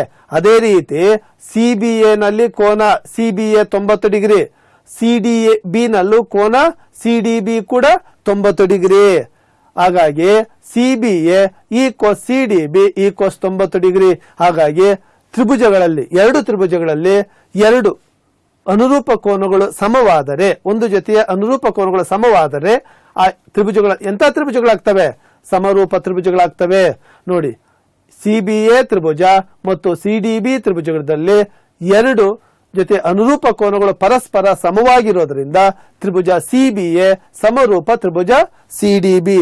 ತ್ರಿಭುಜಗಳು ಸಮರೂಪ ಆಗಿರೋದ್ರಿಂದ ತ್ರಿಭುಜ ಸಿಬಿಎ ನಲ್ಲಿ ಎಸಿ ಮತ್ತು ತ್ರಿಭುಜ ಸಿಡಿಬಿ ನಲ್ಲಿ ಯಾವುದು? ಬಾಹು. ತ್ರಿಭುಜ ಸಿಬಿಎ ನಲ್ಲಿ ಬಾಹು ಎಸಿ, ತ್ರಿಭುಜ ಸಿಡಿಬಿ ನಲ್ಲಿ ಬಾಹು ಬಿಸಿ ಅನುರೂಪ ಬಾಹುಗಳು. ಅದೇ ರೀತಿ ತ್ರಿಭುಜ ಸಿಬಿಎ ನಲ್ಲಿ ಬಾಹು ಬಿಸಿ ಮತ್ತು ತ್ರಿಭುಜ ಸಿಡಿಬಿ ನಲ್ಲಿ ಬಾಹು ಡಿಸಿ ಅನುರೂಪ ಬಾಹುಗಳಾಗ್ತವೆ. ನಮಗೆ ಗೊತ್ತಿದೆ ಅನುರೂಪ ಬಾಹುಗಳ ಅನುಪಾತಗಳೇನಾಗಿರುತ್ತೆ? ಸಮವಾಗಿರುತ್ತೆ. ಹಾಗಾಗಿ ನಾವು ಏನಂತ ಬರ್ಕೋಬಹುದು? AC divided by BC equals BC divided by DC ಅಂತ ಬರೀಬಹುದು. ಒರೇ ಗುಣಾಕಾರ ಮಾಡಿದ್ರೆ BC into BC, BC square equals AC into DC. ಇದನ್ನ ನಾವು 2 ಅಂತ ತಗೊಳ್ಳೋಣ. ಮೊದಲನೇದು ನಮ್ಗೆ ಏನಂತ ಬಂದಿತ್ತು? AB square. ಮೊದಲನೇದು ನಮ್ಗೆ ಏನಂತ ಬಂದಿತ್ತು? AB square equals AC into AD ಅಂತ ಬಂದಿತ್ತು. ಎರಡನೇದೇನು? BC square equals AC into DC. 1 plus 2ರಿಂದ AB square plus BC square equals AC into ಎಡಿ plus AC into DC. AB square plus BC square equals ಎರಡರಲ್ಲೂ AC ಇದೆ, AC ಅನ್ನ common ತಗೊಂಡು ಉಳಿಯೋದೇನು? ಎಡಿ ಪ್ಲಸ್ ಇಲ್ಲಿ ಉಳಿಯೋದೇನು? DC. AB square plus BC square equals AC. ನೋಡಿ, AD plus DC ಏನಾಗುತ್ತೆ? ಎಸಿ ಆಗುತ್ತೆ. ಎಡಿ ಪ್ಲಸ್ ಡಿಸಿನ ನಾವು ಎಸಿ ಅಂತ ಬರೀಬಹುದು. ಸೊ ಹಾಗಾಗಿ AB square plus BC square equals AC square. ನಾವೇನನ್ನು ಸಾಧಿಸಬೇಕಾಗಿತ್ತು? ಇದನ್ನೇ. So AB square plus BC square equals AC square. ಈಗ ಸಾಧಿಸಿದೆ. ಈಗ ಕೊನೆಯದಾಗಿ ಇನ್ನೊಂದು ಪ್ರಮೇಯ ಇದೆ. ಅದ್ಯಾವುದು? ಪೈಥಾಗರಸನ ಪ್ರಮೇಯದ ವಿಲೋಮ. ಕೊನೆಯದಾಗಿ ಇನ್ನೊಂದು ಪ್ರಮೇಯ ಉಳಿದಿದೆ. ಪೈಥಾಗರಸನ ಪ್ರಮೇಯದ ವಿಲೋಮದ ಹೇಳಿಕೆ ಏನ್ ಹೇಳುತ್ತೆ? ಒಂದು ತ್ರಿಭುಜದಲ್ಲಿ ಅತ್ಯಂತ ದೊಡ್ಡ ಬಾಹುವಿನ ಮೇಲಿನ ವರ್ಗವು ಉಳಿದ ಎರಡು ಬಾಹುಗಳ ವರ್ಗಗಳ ಮೊತ್ತಕ್ಕೆ ಸಮನಾದರೆ ಆ ಎರಡೂ ಬಾಹುಗಳ ನಡುವೆ ಲಂಬಕೋನ ಏರ್ಪಡುತ್ತದೆ. ಈ ಪ್ರಮೇಯವನ್ನ ಸಾಧಿಸಬೇಕಾದ್ರೆ ನಾವು ಫಸ್ಟ್ ತ್ರಿಭುಜ ಎಬಿಸಿ ಯನ್ನ ರಚನೆ ಮಾಡ್ಕೊಳ್ಳೋಣ. ತ್ರಿಭುಜ ಎಬಿಸಿ. ಈ ಎಬಿಸಿ ನಲ್ಲಿ ಏನಂತ ಕೊಟ್ಟಿದೆ? ಒಂದು ತ್ರಿಭುಜ ಎಬಿಸಿ. ನಮಗ್ ಬಾಹು ಕೋನ ಎಬಿಸಿ 90 ಡಿಗ್ರಿ ಅಂತ ಗೊತ್ತಿಲ್ಲ. ಈ ತ್ರಿಭುಜ ಎಬಿಸಿ ನಲ್ಲಿ ಒಂದು ತ್ರಿಭುಜದಲ್ಲಿ ಅತ್ಯಂತ ದೊಡ್ಡ ಬಾಹು ಎಸಿನ ದೊಡ್ಡ ಬಾಹು ಅಂತ ಅಂದ್ಕೊಳ್ಳೋಣ. ದೊಡ್ಡ ಬಾಹುವಿನ ಮೇಲಿನ ವರ್ಗ ಅಂದ್ರೆ ಎಸಿ ಸ್ಕ್ವೇರ್ ಈಕ್ವಲ್ಸ್ ಉಳಿದ ಎರಡು ಬಾಹು ಯಾವುದು? ಎಬಿ ಮತ್ತೆ BC. AB square plus BC square ಆಗುತ್ತೆ. ಇದು ದತ್ತ. ತ್ರಿಭುಜ ಎಬಿಸಿ ನಲ್ಲಿ AC square equals AB square plus BC square. ನಾವೇನನ್ನು ಸಾಧಿಸಬೇಕು? ಕೋನ ಬಿ ಇದೆಯಲ್ಲ, ಈ ABC ಈ ಕೋನ ನಾವು 90 ಡಿಗ್ರಿ ಅಂತ ಸಾಧಿಸಬೇಕು. ಇದನ್ನು ಸಾಧಿಸಬೇಕಾದ್ರೆ ಒಂದು ರಚನೆಯನ್ನು ಮಾಡ್ಕೋಬೇಕು, ಇನ್ನೊಂದು ತ್ರಿಭುಜವನ್ನ ರಚನೆ ಮಾಡ್ಕೋಬೇಕು. ಆ ತ್ರಿಭುಜ ಹೇಗಿರ್ಬೇಕಂದ್ರೆ, ಆ ತ್ರಿಭುಜದ ಬಾಹುಗಳು ಹೇಗಿರ್ಬೇಕು ಅಂದ್ರೆ AB ಈಕ್ವಲ್ಸ್ PQ,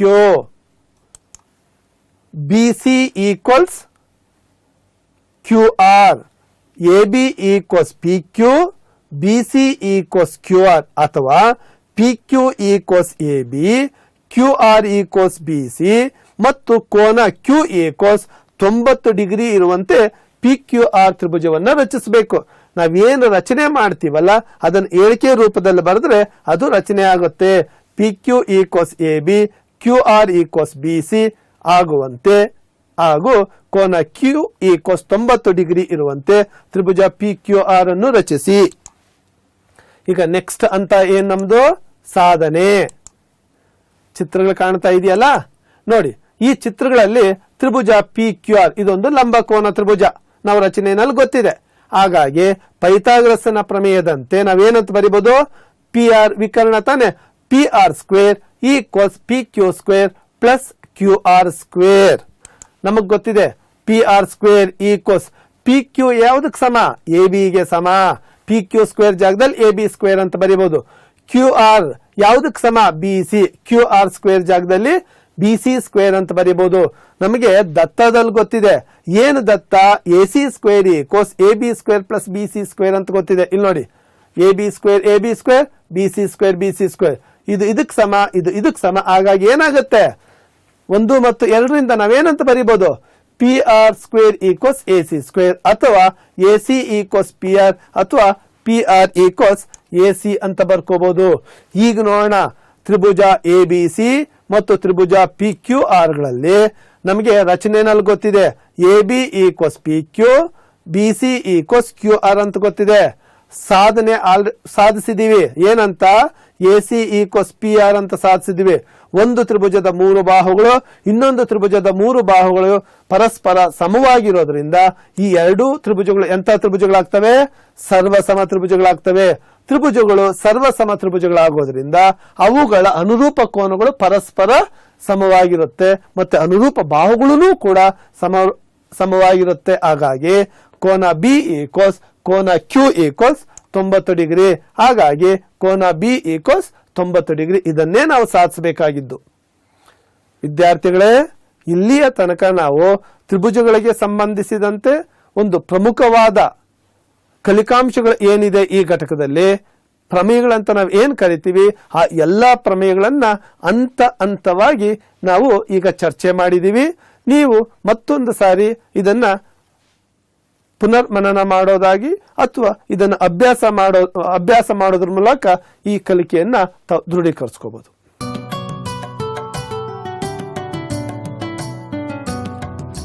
ಭೀತಿ ತೊರೆಯುವ ನಾವು ಪರೀಕ್ಷೆ ಬರೆಯುವ, ಪರೀಕ್ಷಾವಾಣಿಯ ನಾವು ನೋಡಿ ಕಲಿಯುವ.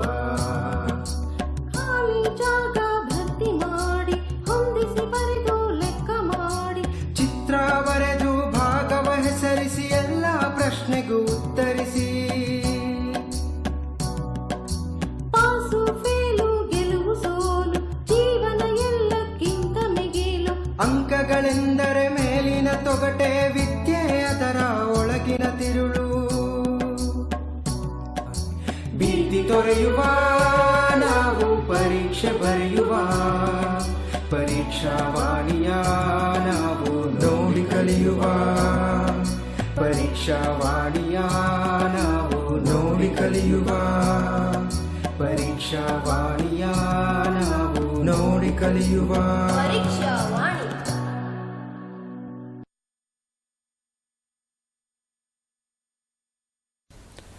ನಮಸ್ಕಾರ ವಿದ್ಯಾರ್ಥಿಗಳ, ಜೀವಶಾಸ್ತ್ರದ ಅಧ್ಯಾಯ ಜೀವಕ್ರಿಯೆಗಳ ಪುನರಾವರ್ತನ ಕಾರ್ಯಕ್ರಮಕ್ಕೆ ನಿಮಗೆಲ್ಲರಿಗೂ ಸ್ವಾಗತ. ವಿದ್ಯಾರ್ಥಿಗಳೇ, ಜೀವಕ್ರಿಯೆಗಳು ಪಾಠ ಪರೀಕ್ಷಾ ದೃಷ್ಟಿಯಿಂದ ಬಹಳ ಮುಖ್ಯವಾದದ್ದು. ಯಾಕೆಂದರೆ ಈ ಪಾಠದಲ್ಲೇ ಸರಿಸುಮಾರು 5ರಿಂದ 6 ಅಂಕಗಳು ಬರುವಂತಹ ಅವಕಾಶ ಇದೆ. ಹಾಗಾದರೆ ಈ ಜೀವಕ್ರಿಯೆಗಳಲ್ಲಿರುವಂತಹ ಪ್ರಮುಖ ಕಲಿಕಾಂಶಗಳನ್ನು ನೋಡೋಣ. ವಿದ್ಯಾರ್ಥಿಗಳ ಈ ಅಧ್ಯಾಯದಲ್ಲಿ ಪೋಷಣೆ, ಸ್ವಪೋಷಕಗಳಲ್ಲಿ ಪೋಷಣೆ, ಪರಪೋಷಕಗಳಲ್ಲಿ ಪೋಷಣೆ, ಮಾನವರಲ್ಲಿ ಪೋಷಣೆಯನ್ನ ಅಧ್ಯಯನ ಮಾಡಿದ್ದೇವೆ. ಅದೇ ರೀತಿಯಾಗಿ ಉಸಿರಾಟ, ಅದರಲ್ಲಿ ವಾಯುವಿಕ ಉಸಿರಾಟ, ಅವಾಯುವಿಕ ಮತ್ತು ಮಾನವನಲ್ಲಿ ಉಸಿರಾಟ, ಇದನ್ನು ಸಹ ನಾವು ಅಧ್ಯಯನ ಮಾಡಿದ್ದೇವೆ. ಮುಂದಕ್ಕೆ ಜೀವಕ್ರಿಯೆಗಳಲ್ಲಿ ಸಾಗಾಣಿಕೆ, ಮನುಷ್ಯರಲ್ಲಿ ಹೇಗೆ ಸಾಗಾಣಿಕೆ ಆಗುತ್ತದೆ, ಸಸ್ಯಗಳಲ್ಲಿ ಸಾಗಾಣಿಕೆ, ವಿಸರ್ಜನೆಗೆ ಬಂದಂತೆ ಮನುಷ್ಯರಲ್ಲಿ ವಿಸರ್ಜನೆ ಮತ್ತು ಸಸ್ಯಗಳಲ್ಲಿ ವಿಸರ್ಜನೆಯನ್ನು ಸಹ ನಾವು ಈಗಾಗಲೇ ಚರ್ಚೆ ಮಾಡಿದ್ದೇವೆ. ಹಾಗಾದರೆ ಪರೀಕ್ಷಾ ದೃಷ್ಟಿಯಿಂದ ಈ ಅಧ್ಯಾಯದಿಂದ ಯಾವ ಪ್ರಶ್ನೆಗಳು ಬರಬಹುದು ಅನ್ನುವಂಥದ್ದನ್ನ ನೋಡ್ಕೊಳ್ತಾ ಹಾಗೆ ಈ ಕಲಿಕಾಂಶಗಳನ್ನು ಸಹ ಮತ್ತೆ ಪುನರಾವರ್ತನೆ ಮಾಡುವಂತಹ ಪ್ರಯತ್ನವನ್ನ ಮಾಡೋಣ. ವಿದ್ಯಾರ್ಥಿಗಳ ಜೀವಿಗಳು ಆಹಾರವನ್ನ ಹೇಗೆ ಪಡೆಯುತ್ತವೆ? ಸರ್, ಜೀವಿಗಳು ಸಸ್ಯಾಹಾರಿಗಳಿದಾವೆ, ಮಾಂಸಾಹಾರಿಗಳಿದಾವೆ, ಅದಲ್ಲದೆ ಸಸ್ಯಗಳು ಸಹ ಜೀವಿಗಳೇನೆ. ಇವೆಲ್ಲ ಹೇಗೆ ಆಹಾರ ಪಡಿತಾವೆ ನೋಡೋಣ ವಿದ್ಯಾರ್ಥಿಗಳೇ. ಈಗಾಗಲೇ ನೀವು ಈ ಅಧ್ಯಾಯದಲ್ಲಿ ಕಲ್ತಿರ್ತೀರಿ. ಸಸ್ಯಗಳು ಪರಿಸರದಿಂದ ಸರಳ ನಿರವಯವ ವಸ್ತುಗಳನ್ನ ಒಳತೆಗೆದುಕೊಂಡು ಸೂರ್ಯ ಶಕ್ತಿಯನ್ನು ಬಳಸಿಕೊಂಡು ಅಧಿಕ ಶಕ್ತಿಯ ಸಾವಯವ ವಸ್ತುಗಳನ್ನು ಸಂಶ್ಲೇಷಿಸುತ್ತದೆ. ಇದು ಸಸ್ಯಗಳಲ್ಲಿ ನಡೆಯುವಂತಹ ಆಹಾರ ಪೋಷಣೆ. ಆದರೆ ಪ್ರಾಣಿಗಳಲ್ಲಿ ಏನು ನಡೆಯುತ್ತೆ? ಪ್ರಾಣಿಗಳು ಇತರ ಜೀವಿಗಳಿಂದ ತಯಾರಾದ ಸಂಕೀರ್ಣ ಪದಾರ್ಥಗಳ ಸೇವನೆಯನ್ನ ಒಳಗೊಂಡಿರುತ್ತದೆ. ಈ ಅಂಶಗಳನ್ನು ಬರೆದ್ರೆ ನಿಮಗೆ ಒಳ್ಳೆ ಅಂಕಗಳನ್ನು ಬರುತ್ತೆ ಅಂತ ಹೇಳ್ತೀನಿ ವಿದ್ಯಾರ್ಥಿಗಳೇ. ಹಾಗಾದರೆ ಸಸ್ಯಗಳು ಆಹಾರವನ್ನ ದ್ಯುತಿ ಸಂಶ್ಲೇಷಣೆಯಿಂದ ಉತ್ಪತ್ತಿ ಮಾಡುತ್ತೆ ಅಂತ ತಿಳ್ಕೊಂಡಿದ್ದೇವೆ. ದ್ಯುತಿ ಸಂಶ್ಲೇಷಣೆ ಕ್ರಿಯೆಯಲ್ಲಿ ನಡೆಯುವ ಘಟನೆಗಳು ಯಾವ್ದ್ಯಾವುದು ಅದನ್ನ ಪಟ್ಟಿ ಮಾಡಿ ಅಂತಹ ಪರೀಕ್ಷೆಯಲ್ಲಿ ಕೇಳುವಂತ ಅವಕಾಶ ಇರುತ್ತೆ. ಹಾಗಾದರೆ ದ್ಯುತಿ ಸಂಶ್ಲೇಷಣೆ ಕ್ರಿಯೆಯಲ್ಲಿ ನಡೆಯುವಂತಹ ಘಟನೆಗಳನ್ನು ನೋಡೋಣ. ಮೊದಲನೇದಾಗಿ ಕ್ಲೋರೋಫಿಲ್. ಸಸ್ಯದಲ್ಲಿ ಎಲೆಗಳಲ್ಲಿ ಇರುವಂತಹ ಕ್ಲೋರೋಫಿಲ್ ಬೆಳಕಿನ ಶಕ್ತಿಯನ್ನು ಹೀರಿಕೊಳ್ಳುತ್ತೆ. ಅದು ಎಲೆಗಳಲ್ಲಿ ಮುಖ್ಯವಾಗಿ ಮೀಸೋಫಿಲ್ ಜೀವಕೋಶಗಳಲ್ಲಿ ಇರುತ್ತೆ ಅಂತ ತಿಳ್ಕೊಂಡಿರ್ತೀರಿ. ನಂತರ ಈ ಬೆಳಕಿನ ಶಕ್ತಿಯು ರಾಸಾಯನಿಕ ಶಕ್ತಿಯಾಗಿ ಪರಿವರ್ತನೆಯಾಗುತ್ತೆ ಮತ್ತು ನೀರಿನ ಅಣುಗಳು ಹೈಡ್ರೋಜನ್ ಮತ್ತು ಆಕ್ಸಿಜನ್ ಆಗಿ ವಿಭಜಿಸಲ್ಪಡುತ್ತದೆ. ಈ ಆಕ್ಸಿಜನ್ ಮತ್ತೆ ಸಸ್ಯದಿಂದ ಹೊರಗಡೆ ಬರುತ್ತೆ. ಅದು ದ್ಯುತಿ ಸಂಶ್ಲೇಷಣ ಕ್ರಿಯೆಯ ಉಪ ಉತ್ಪನ್ನವಾಗಿದೆ. ಹಾಗಾದರೆ ಈ ಹೈಡ್ರೋಜನ್ ಅಣುಗಳೇನಾಗುತ್ತಪ್ಪ ಅಂದ್ರೆ ಮುಂದಿನ ಹಂತದಲ್ಲಿ ಕಾರ್ಬನ್ ಡೈಆಕ್ಸೈಡ್ನೊಂದಿಗೆ ಸೇರಿ ಕಾರ್ಬೋಹೈಡ್ರೇಟ್ ಆಗಿ ಪರಿವರ್ತಿಸಲ್ಪಡುತ್ತದೆ. ಹೀಗೆ 3 ಅಂಶಗಳ ಮುಖಾಂತರ ನಾವು ದ್ಯುತಿ ಸಂಶ್ಲೇಷಣ ಕ್ರಿಯೆಯಲ್ಲಿ ನಡೆಯುವಂತಹ ಘಟನೆಗಳನ್ನ ಪಟ್ಟಿ ಮಾಡಬಹುದು. ಮುಂದಿನ ಪ್ರಶ್ನೆ ನೋಡೋಣ ವಿದ್ಯಾರ್ಥಿಗಳ. ದ್ಯುತಿ ಸಂಶ್ಲೇಷಣ ಕ್ರಿಯೆಯಲ್ಲಿ ನಡೆಯುವ ಘಟನೆಗಳನ್ನ ತಿಳಿದುಕೊಂಡ ನಂತರ ಮುಂದಿನ ಪ್ರಶ್ನೆಗೆ ಹೋಗೋಣ. ವಿದ್ಯಾರ್ಥಿಗಳೇ, ಎಲೆಯ ಅಡ್ಡಸೀಳಿಕೆಯ ನೋಟದ ಚಿತ್ರ. ನಿಮ್ಮ ಪಠ್ಯಪುಸ್ತಕದಲ್ಲಿ ಈ ಚಿತ್ರವನ್ನ ನೀವು ನೋಡಿರ್ತೀರಿ. ನಿಮಗೆ ಈ ಚಿತ್ರಗಳ ಆಧಾರದ ಮೇಲೂ ಸಹ ಏನಪ್ಪಾ ಅಂದ್ರೆ ಪ್ರಶ್ನೆಗಳನ್ನ ಕೇಳ್ತಾರೆ. ಅದನ್ನ ಹಾಟ್ಸ್ ಅಂತ ಕೂಡ ಕರೀತಾರೆ. ಇಲ್ಲಿ ನಿಮಗೆ ಕಾಣಿಸ್ತಾ ಇರುವಂತಹ ಚಿತ್ರ ಏನಪ್ಪಾ ಅಂತಂದ್ರೆ ಎಲೆಯ ಅಡ್ಡಸೀಳಿಕೆಯ ಚಿತ್ರ. ಈ ಚಿತ್ರದಲ್ಲಿ ನಿಮಗೆ ಕಾವಲು ಜೀವಕೋಶಗಳನ್ನು ಗುರುತಿಸಿ ಮತ್ತು ಕ್ಲೋರೋಪ್ಲಾಸ್ಟ್ ಅನ್ನ ಗುರುತಿಸಿ ಅಂತ ಹೇಳ್ತಾರೆ. ನೋಡಿ, ಇಲ್ಲಿ ಕಾಣಿಸ್ತಾ ಇದೆಯಲ್ಲ ನನ್ನ ಕೈ ಬೆರಳನ್ನ ನೋಡಿ, ಅದು ಮೀಸೋಫಿಲ್ ಸೆಲ್ ಜೀವಕೋಶಗಳು. ಅವುಗಳಲ್ಲಿ ಕ್ಲೋರೋಪ್ಲಾಸ್ಟ್ಗಳಿರ್ತವೆ. ನೋಡಿ, ಇಲ್ಲಿ ಭಾಗ ಗುರುತಿಸಿದ್ರಲ್ಲ, ಅದೇ ರೀತಿಯಾಗಿ ಎಲೆಯ ಅತ್ಯಂತ ಕೆಳಭಾಗದಲ್ಲಿ ಇದು ಕಾವಲು ಜೀವಕೋಶಗಳು. ಇಲ್ಲೂ ಸಹ ಗುರುತಿಸೋದಕ್ಕೆ ಹೇಳಿದ್ದಾರೆ. ಈ ರೀತಿಯಾಗಿ ಚಿತ್ರಾಧಾರಿತ ಪ್ರಶ್ನೆಗಳು ಸಹ ಬರುತ್ತೆ. ಆಯ್ತು ವಿದ್ಯಾರ್ಥಿಗಳೇ, ಮುಂದಿನ ಪ್ರಶ್ನೆಯನ್ನು ನೋಡೋಣ. ನೋಡಿದ್ರಲ್ಲ ಈ ಎಲೆ, ಇದನ್ನ ವ್ಯಾರಿಗೇಟೆಡ್ ಲೀಫ್ ಅಂತ ಕರಿತೀವಿ. ಇದರಲ್ಲಿ ವಿವಿಧ ಏನು ಅಂತಂದ್ರೆ ವರ್ಣಕಗಳಿರ್ತವೆ. ಆದುದರಿಂದ ಈ ಎಲೆಯಲ್ಲಿ ಬೇರೆ ಬೇರೆ ಬಣ್ಣಗಳನ್ನು ಸಹ ನೋಡ್ತಾ ಇದ್ದೀರಿ ನೀವು. ಈಗ ಪ್ರಶ್ನೆ ಏನಪ್ಪಾ ಅಂತಂದ್ರೆ ಇದು ಯಾವ ಸಸ್ಯದ ಎಲೆ ಅಂತ ಗುರುತಿಸಬೇಕು. ಯಾವುದು ಉತ್ತರ? ಸರಿಯಾಗಿದೆ ಮಕ್ಕಳೇ, ಕ್ರೋಟಾನ್ ಅಂತ. ಹಾಗೇನೆ ಮತ್ತೆ ಮುಂದಿನ ಪ್ರಶ್ನೆ ನೋಡೋಣ.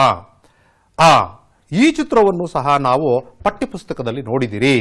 ಈ ಚಿತ್ರದಲ್ಲಿ ಹಲವಾರು ಭಾಗಗಳಿದಾವೆ. ಈ ಭಾಗಗಳನ್ನ ಗುರುತಿಸೋದಕ್ಕೆ ಹೇಳ್ತಾರೆ. ಹಾಗಾಗಿ ಪಠ್ಯಪುಸ್ತಕದಲ್ಲಿ ಬರುವಂತಹ ಪ್ರತಿಯೊಂದು ಚಿತ್ರವನ್ನು ಸಹ ನೀವು ಅಭ್ಯಾಸ ಮಾಡಿರಬೇಕು. ಏನ್ ಕೇಳ್ತಾ ಇದ್ದಾರೆ? ಇದರಲ್ಲಿ ಜೀವಕೋಶ, ಪತ್ರರಂಧ್ರ, ಕ್ಲೋರೋಪ್ಲಾಸ್ಟ್ ಇದನ್ನು ಗುರುತಿಸಬೇಕು ಅಂತ ಹೇಳ್ತಾ ಇದ್ದಾರೆ. ನೋಡಿ, ಕಾವಲು ಜೀವಕೋಶ ಕಾಣಿಸ್ತಲ್ವಾ, ಪತ್ರರಂಧ್ರ ಮತ್ತೆ ಕ್ಲೋರೋಪ್ಲಾಸ್ಟ್. ಈ ರೀತಿಯಾಗಿ ನೀವು ಭಾಗಗಳನ್ನು ಗುರುತಿಸಿ ಅಭ್ಯಾಸ ಮಾಡುವಂಥದ್ದನ್ನ ಮಾಡಬೇಕಾಗತ್ತೆ. ಆಯ್ತು ವಿದ್ಯಾರ್ಥಿಗಳ, ಈಗ ಕಾವಲು ಜೀವಕೋಶಗಳು ಹೇಗೆ ಪತ್ರರಂಧ್ರವನ್ನ ತೆರೆಯುವ ಮತ್ತು ಮುಚ್ಚುವ ಕಾರ್ಯವನ್ನ ನಿಯಂತ್ರಿಸ್ತವೆ ಅಂತ ನೋಡೋಣ. ನೋಡಿ, ಕಾವಲು ಜೀವಕೋಶಗಳು ನೀರನ್ನು ಅದರೊಳಗಡೆ ಪ್ರವೇಶಿಸಿದಾಗ ಅವು ಹುಬ್ಬಿಕೊಳ್ತವೆ. ಅದರಿಂದಾಗಿ ಪತ್ರರಂಧ್ರ ತೆರೆಯುತ್ತೆ. ಅದೇ ರೀತಿಯಾಗಿ ಕಾವಲು ಜೀವಕೋಶಗಳಲ್ಲಿರುವಂತಹ ನೀರು ಹೊರಬಂದಾಗ ಪತ್ರರಂಧ್ರಗಳು ಮುದುಡಿ ಅಲ್ಲಿರುವಂತಹದ್ದು ಮುಚ್ಚಿಕೊಳ್ಳುವಂತಹ ಕ್ರಿಯೆ ನಡೆಯುತ್ತೆ. ಈ ರೀತಿಯಾಗಿ ಪತ್ರರಂಧ್ರಗಳು ತೆರೆಯುವ ಮತ್ತು ಮುಚ್ಚುವ ಕ್ರಿಯೆ ನಡೀತಾ ಇರುತ್ತೆ.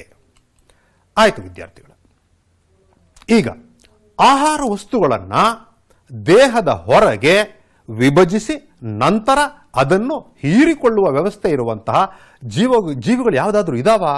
ಪ್ರಶ್ನೆ ಏನಪ್ಪಾ ಅಂತಂದ್ರೆ, ಸಾಮಾನ್ಯವಾಗಿ ನಾವು ಆಹಾರ ತಿಂತೀವಿ, ಜಠರದಲ್ಲಿ ಆಹಾರ ಜೀರ್ಣ ಆಗುತ್ತೆ, ಆದರೆ ಕೆಲವೊಂದು ದೇಹದ ಹೊರಗೇನೆ ನಡೆಯುತ್ತೆ ಅಂತ ಉದಾಹರಣೆ ಕೇಳ್ತಾ ಇದ್ದಾರೆ. ಹೌದು ವಿದ್ಯಾರ್ಥಿಗಳೇ, ಬ್ರೆಡ್ ಮೌಲ್ಡ್ ಅಲ್ಲಿ ಆಗಬಹುದು, ಈಸ್ಟ್ ಆಗಬಹುದು, ಅಥವಾ ನಾಯಿ ಕೊಡೆಗಳು, ಇಂತಹ ಶಿಲೀಂಧ್ರಗಳಲ್ಲಿ ಏನಾಗುತ್ತೆ ಅಂದ್ರೆ ಜೀರ್ಣ ರಸಗಳು ದೇಹದಿಂದ ಹೊರಗೆ ಬಂದು ಆಹಾರದ ಮೇಲೆ ಬಿದ್ದು ಅಲ್ಲೇ ಜೀರ್ಣಕ್ರಿಯೆ ನಡೆಯುವಂಥದ್ದು. ಮುಂದಿನ ಪ್ರಶ್ನೆ ನೋಡೋಣ ವಿದ್ಯಾರ್ಥಿಗಳೇ. ಈ ಪ್ರಯೋಗವನ್ನ ನಾವು ಜೀವ ಕ್ರಿಯೆಗಳು ಪಾಠದಲ್ಲಿ ನೋಡಿದ್ದೇವೆ. ಸಸ್ಯಗಳಿಗೆ ಇಂಗಾಲದ ಡೈಆಕ್ಸೈಡ್ ಬೇಕು ಅಂತ ತೋರಿಸೋದಕ್ಕೆ ಈ ಪ್ರಯೋಗ, ಘಂಟಾಪಾತ್ರೆಯ ಪ್ರಯೋಗವನ್ನು ಮಾಡಿದ್ದೇವೆ. ಘಂಟಾಪಾತ್ರೆ ಇದೆ, ಅದರೊಳಗಡೆ ಒಂದು ಕುಂಟದಲ್ಲಿ ಸಸ್ಯ ಇದೆ, ಸಸ್ಯದ ಪಕ್ಕದಲ್ಲಿ ವಾಚ್ ಗ್ಲಾಸ್ ಇದೆ. ಏನು ಪ್ರಶ್ನೆ? ದ್ಯುತಿ ಸಂಶ್ಲೇಷಣ ಕ್ರಿಯೆಗೆ ಕಾರ್ಬನ್ ಡೈಆಕ್ಸೈಡ್ ಅಗತ್ಯ ಎಂದು ತೋರಿಸುವ ಈ ಕೆಳಗಿನ ಪ್ರಯೋಗ ಜೋಡಣೆಯಲ್ಲಿ ಪೊಟ್ಯಾಷಿಯಂ ಹೈಡ್ರಾಕ್ಸೈಡ್ ಹೊಂದಿರುವ ವಾಚ್ ಗ್ಲಾಸ್ ಇಟ್ಟಿರುವಂಥ ಉದ್ದೇಶ ಏನು? ಏತಕ್ಕಾಗಿ ಈ ವಾಚ್ ಗ್ಲಾಸ್ ಅಲ್ಲಿ ಪೊಟ್ಯಾಷಿಯಂ ಹೈಡ್ರಾಕ್ಸೈಡ್ ಅನ್ನು ತೆಗೆದುಕೊಂಡಿರ್ತಾರೆ? ಹೌದು ವಿದ್ಯಾರ್ಥಿಗಳೇ, ಇಲ್ಲಿ ಕಾರ್ಬನ್ ಡೈಆಕ್ಸೈಡ್ ಅಗತ್ಯ ಅಂತ ನೋಡಿಸೋದಕ್ಕಾಗಿ ಅಲ್ಲಿ ಪೊಟ್ಯಾಷಿಯಂ ಹೈಡ್ರಾಕ್ಸೈಡ್ ಇಟ್ಟಿರ್ತಾರೆ. ಆ ಪೊಟ್ಯಾಷಿಯಂ ಹೈಡ್ರಾಕ್ಸೈಡ್ ಏನು ಮಾಡುತ್ತೆ ಅಂದರೆ ಕಾರ್ಬನ್ ಡೈಆಕ್ಸೈಡ್ ಅನ್ನು ಹೀರಿಕೊಳ್ಳುತ್ತೆ. ಆಗ ಸಸ್ಯ ದ್ಯುತಿ ಸಂಶ್ಲೇಷಣ ಕ್ರಿಯೆ, ಆಹಾರ ಉತ್ಪಾದನೆಯನ್ನ ಮಾಡಲು ಸಾಧ್ಯವಿಲ್ಲ.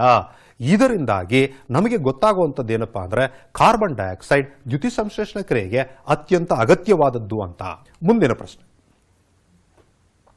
ಇದೇನು ಪ್ರಶ್ನೆ ಬಹಳ ದೊಡ್ಡದಾಗಿದೆಯಲ್ಲ ಅಂತ ಅನ್ಕೋಬೇಡಿ, ನೋಡೋಣ. 1 ಮಿಲಿ ಪಿಷ್ಟದ ದ್ರಾವಣವನ್ನ ಎ ಮತ್ತು ಬಿ ಎಂಬ 2 ಪ್ರಣಾಳಗಳಲ್ಲಿ ತೆಗೆದುಕೊಂಡಿದ್ದಾರಂತೆ. ಎ ಪ್ರಣಾಳದಲ್ಲಿ ಏನ್ ಮಾಡಿದ್ದಾರೆ? 1 ಮಿಲಿ ಲಾಲಾರಸವನ್ನ ಸೇರಿಸಿದ್ದಾರೆ. ಲಾಲಾರಸ ಅಂದ್ರೆ ನಮ್ಮ ಬಾಯಲ್ಲಿ ಉತ್ಪತ್ತಿಯಾಗುವಂತಹ ಎಂಜಲು ದ್ರವ ಪದಾರ್ಥ. 2 ಪ್ರಣಾಳಗಳನ್ನ 30 ನಿಮಿಷಗಳು ಅಂದ್ರೆ ಅರ್ಧ ಗಂಟೆಗಳವರೆಗೆ ಅಲುಗಾಡದಂತೆ ಇಡಬೇಕು. ಆ ನಂತರ ಏನ್ ಮಾಡ್ತಾ ಇದ್ದೀವಿ? ಕೆಲವು ಹನಿ ಸಾರರಿಕ್ತ ಅಯೋಡಿನ್ ದ್ರಾವಣವನ್ನ 2 ಪ್ರಣಾಳ ಬೇಕು. ಯಾವ ಪ್ರಣಾಳದಲ್ಲಿ ನೀಲಿ ಬಣ್ಣ ಕಂಡು ಬರುತ್ತೆ? 2 ಪ್ರಣಾಳದಲ್ಲಿ ನಾವು ಪಿಷ್ಟವನ್ನೇ ತೆಗೆದುಕೊಂಡಿರೋದು. ಹಾಗಾಗಿ 2 ಪ್ರಣಾಳದಲ್ಲಿ ಬರುತ್ತಾ? ಇಲ್ಲ. ಎ ಪ್ರಣಾಳದಲ್ಲಿ ನಾವು ಲಾಲಾರಸವನ್ನ ಸೇರಿಸಿದೀವಿ, ಹಾಗಾದ್ರೆ ಏನು ವ್ಯತ್ಯಾಸ ಆಗುತ್ತಾ? ಹೌದು ವಿದ್ಯಾರ್ಥಿಗಳೇ, ನೀವೇಳಿದ್ದು ಕರೆಕ್ಟು. ಈ ವ್ಯತ್ಯಾಸ ಹಾಗೇ ಆಗುತ್ತೆ. ಎ ಪ್ರಣಾಳದಲ್ಲಿ ಲಾಲಾರಸ ಸೇರಿರೋದ್ರಿಂದ ಅದು ಪಿಷ್ಟವನ್ನ ಸರಳ ರೂಪಕ್ಕೆ ಪರಿವರ್ತನೆ ಮಾಡಿರುತ್ತದೆ. ಆದರೆ ಬಿ ಪ್ರಣಾಳದಲ್ಲಿ ಕೇವಲ ಪಿಷ್ಟ ಮಾತ್ರ ಇರೋದ್ರಿಂದ ಅದು ನೀಲಿ ಬಣ್ಣಕ್ಕೆ ತಿರುಗುತ್ತದೆ. ಇದರಿಂದ ನಮಗೆ ಗೊತ್ತಾಗೋದೇನಪ್ಪಾ ಅಂದ್ರೆ ಅಯೋಡಿನ್ ಅನ್ನು ಪಿಷ್ಟದ ಪರೀಕ್ಷೆಗೆ ಮಾತ್ರ ಬಳಸಬೇಕು. ಈಗ ಮಾನವನ ಜೀರ್ಣಾಂಗ ವ್ಯೂಹದ ಚಿತ್ರ. ಪರೀಕ್ಷಾ ದೃಷ್ಟಿಯಿಂದ ಈ ಚಿತ್ರ ನಿಮಗೆ ಅಭ್ಯಾಸ ಮಾಡೋದಕ್ಕೆ ಹೇಳಿರ್ತಾರೆ. ನೀವೆಲ್ಲರೂ ಸಹ ಅಭ್ಯಾಸ ಮಾಡಿರ್ತೀರಿ. ಆದರೆ ಮುಖ್ಯವಾಗಿ ಇಲ್ಲಿ ಈ ಮಾನವನ ಜೀರ್ಣಾಂಗ ವ್ಯೂಹದಲ್ಲಿ ಬರುವಂತಹ ಪ್ರತಿಯೊಂದು ಭಾಗವನ್ನು ಸಹ ನೀವು ಗುರುತಿಸೋದಕ್ಕೆ ಅಭ್ಯಾಸ ಮಾಡಿರಬೇಕು. ಅದು ನಾಲಿಗೆಯಿಂದ ಹಿಡಿದು ಎಲ್ಲ ಭಾಗಗಳನ್ನು ಸಹ ನೀವು ಗುರುತಿಸುವಂಥದ್ದನ್ನ ಕಲ್ತ್ಕೊಂಡಿರಬೇಕು. ಆದರೆ ಇದರ ಮೇಲೂ ಸಹ ನಿಮಗೆ ಏನಾಗತ್ತಪ್ಪ ಅಂತಂದ್ರೆ ಪ್ರಶ್ನೆಗಳನ್ನು ಕೇಳುವಂತಹ ಅವಕಾಶ ಸಾಕಷ್ಟಿದೆ. ಸರಿ, ನೋಡೋಣ ಎಂಥ ಪ್ರಶ್ನೆಗಳು ಬರಬಹುದು ಅಂತ. ಬಾಯಿಯಲ್ಲಿ ಸ್ರವಿಸುವಂತಹ ಜೀರ್ಣರಸ ಯಾವುದು? ಸುಲಭವಾದ ಪ್ರಶ್ನೆ. ಹೌದು, ಬಾಯಿಯಲ್ಲಿ ಲಾಲಾರಸ ಗ್ರಂಥಿಗಳಿರ್ತವೆ. ನಾಲಿಗೆಯ ಕೆಳಗೆ ದವಡೆಯ ಭಾಗದಲ್ಲಿ ಲಾಲಾರಸ ಗ್ರಂಥಿಗಳಿರ್ತವೆ. ಇವು ಲಾಲಾರಸವನ್ನ ಸ್ರವಿಸುತ್ತವೆ.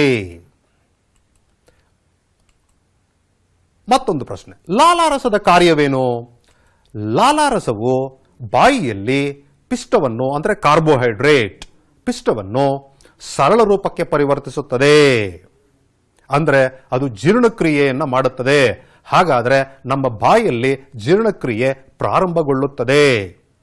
ಹೌದು ವಿದ್ಯಾರ್ಥಿಗಳ. ಈಗ ಜಠರವು ಸ್ರವಿಸುವಂತಹ ಜೀರ್ಣರಸಗಳು ಯಾವ್ದ್ಯಾವುದು? ಹೌದು, ಜಠರವು ಸಹ ಹಲವಾರು ಜೀರ್ಣರಸಗಳನ್ನು ಉತ್ಪತ್ತಿ ಮಾಡುತ್ತೆ. ಹೈಡ್ರೋಕ್ಲೋರಿಕ್ ಆಮ್ಲ, ಪೆಪ್ಸಿನ್ ಮತ್ತು ಲೋಳೆಯನ್ನು ಸಹ ಅದು ಸ್ರವಿಸುತ್ತದೆ. ಇನ್ನು ಈ ಹೈಡ್ರೋಕ್ಲೋರಿಕ್ ಆಮ್ಲ ಅಂದರೆ ಅದು ಆಮ್ಲ ಅಲ್ವಾ? ಇದು ಬಹಳಷ್ಟು ಅಪಾಯಕಾರಿ ಅಲ್ವಾ? ಹಾಗಾದರೆ ನಮ್ಮ ಜಠರದಲ್ಲಿ ಅದರ ಕೆಲಸವೇನು ಅಂತ ತಿಳ್ಕೊಳ್ಳೋಣ. ಹೈಡ್ರೋಕ್ಲೋರಿಕ್ ಆಮ್ಲವು ಪೆಪ್ಸಿನ್ ಕಿಣ್ವದ ಕ್ರಿಯೆಯನ್ನು ಉತ್ತೇಜನ ಮಾಡುತ್ತೆ.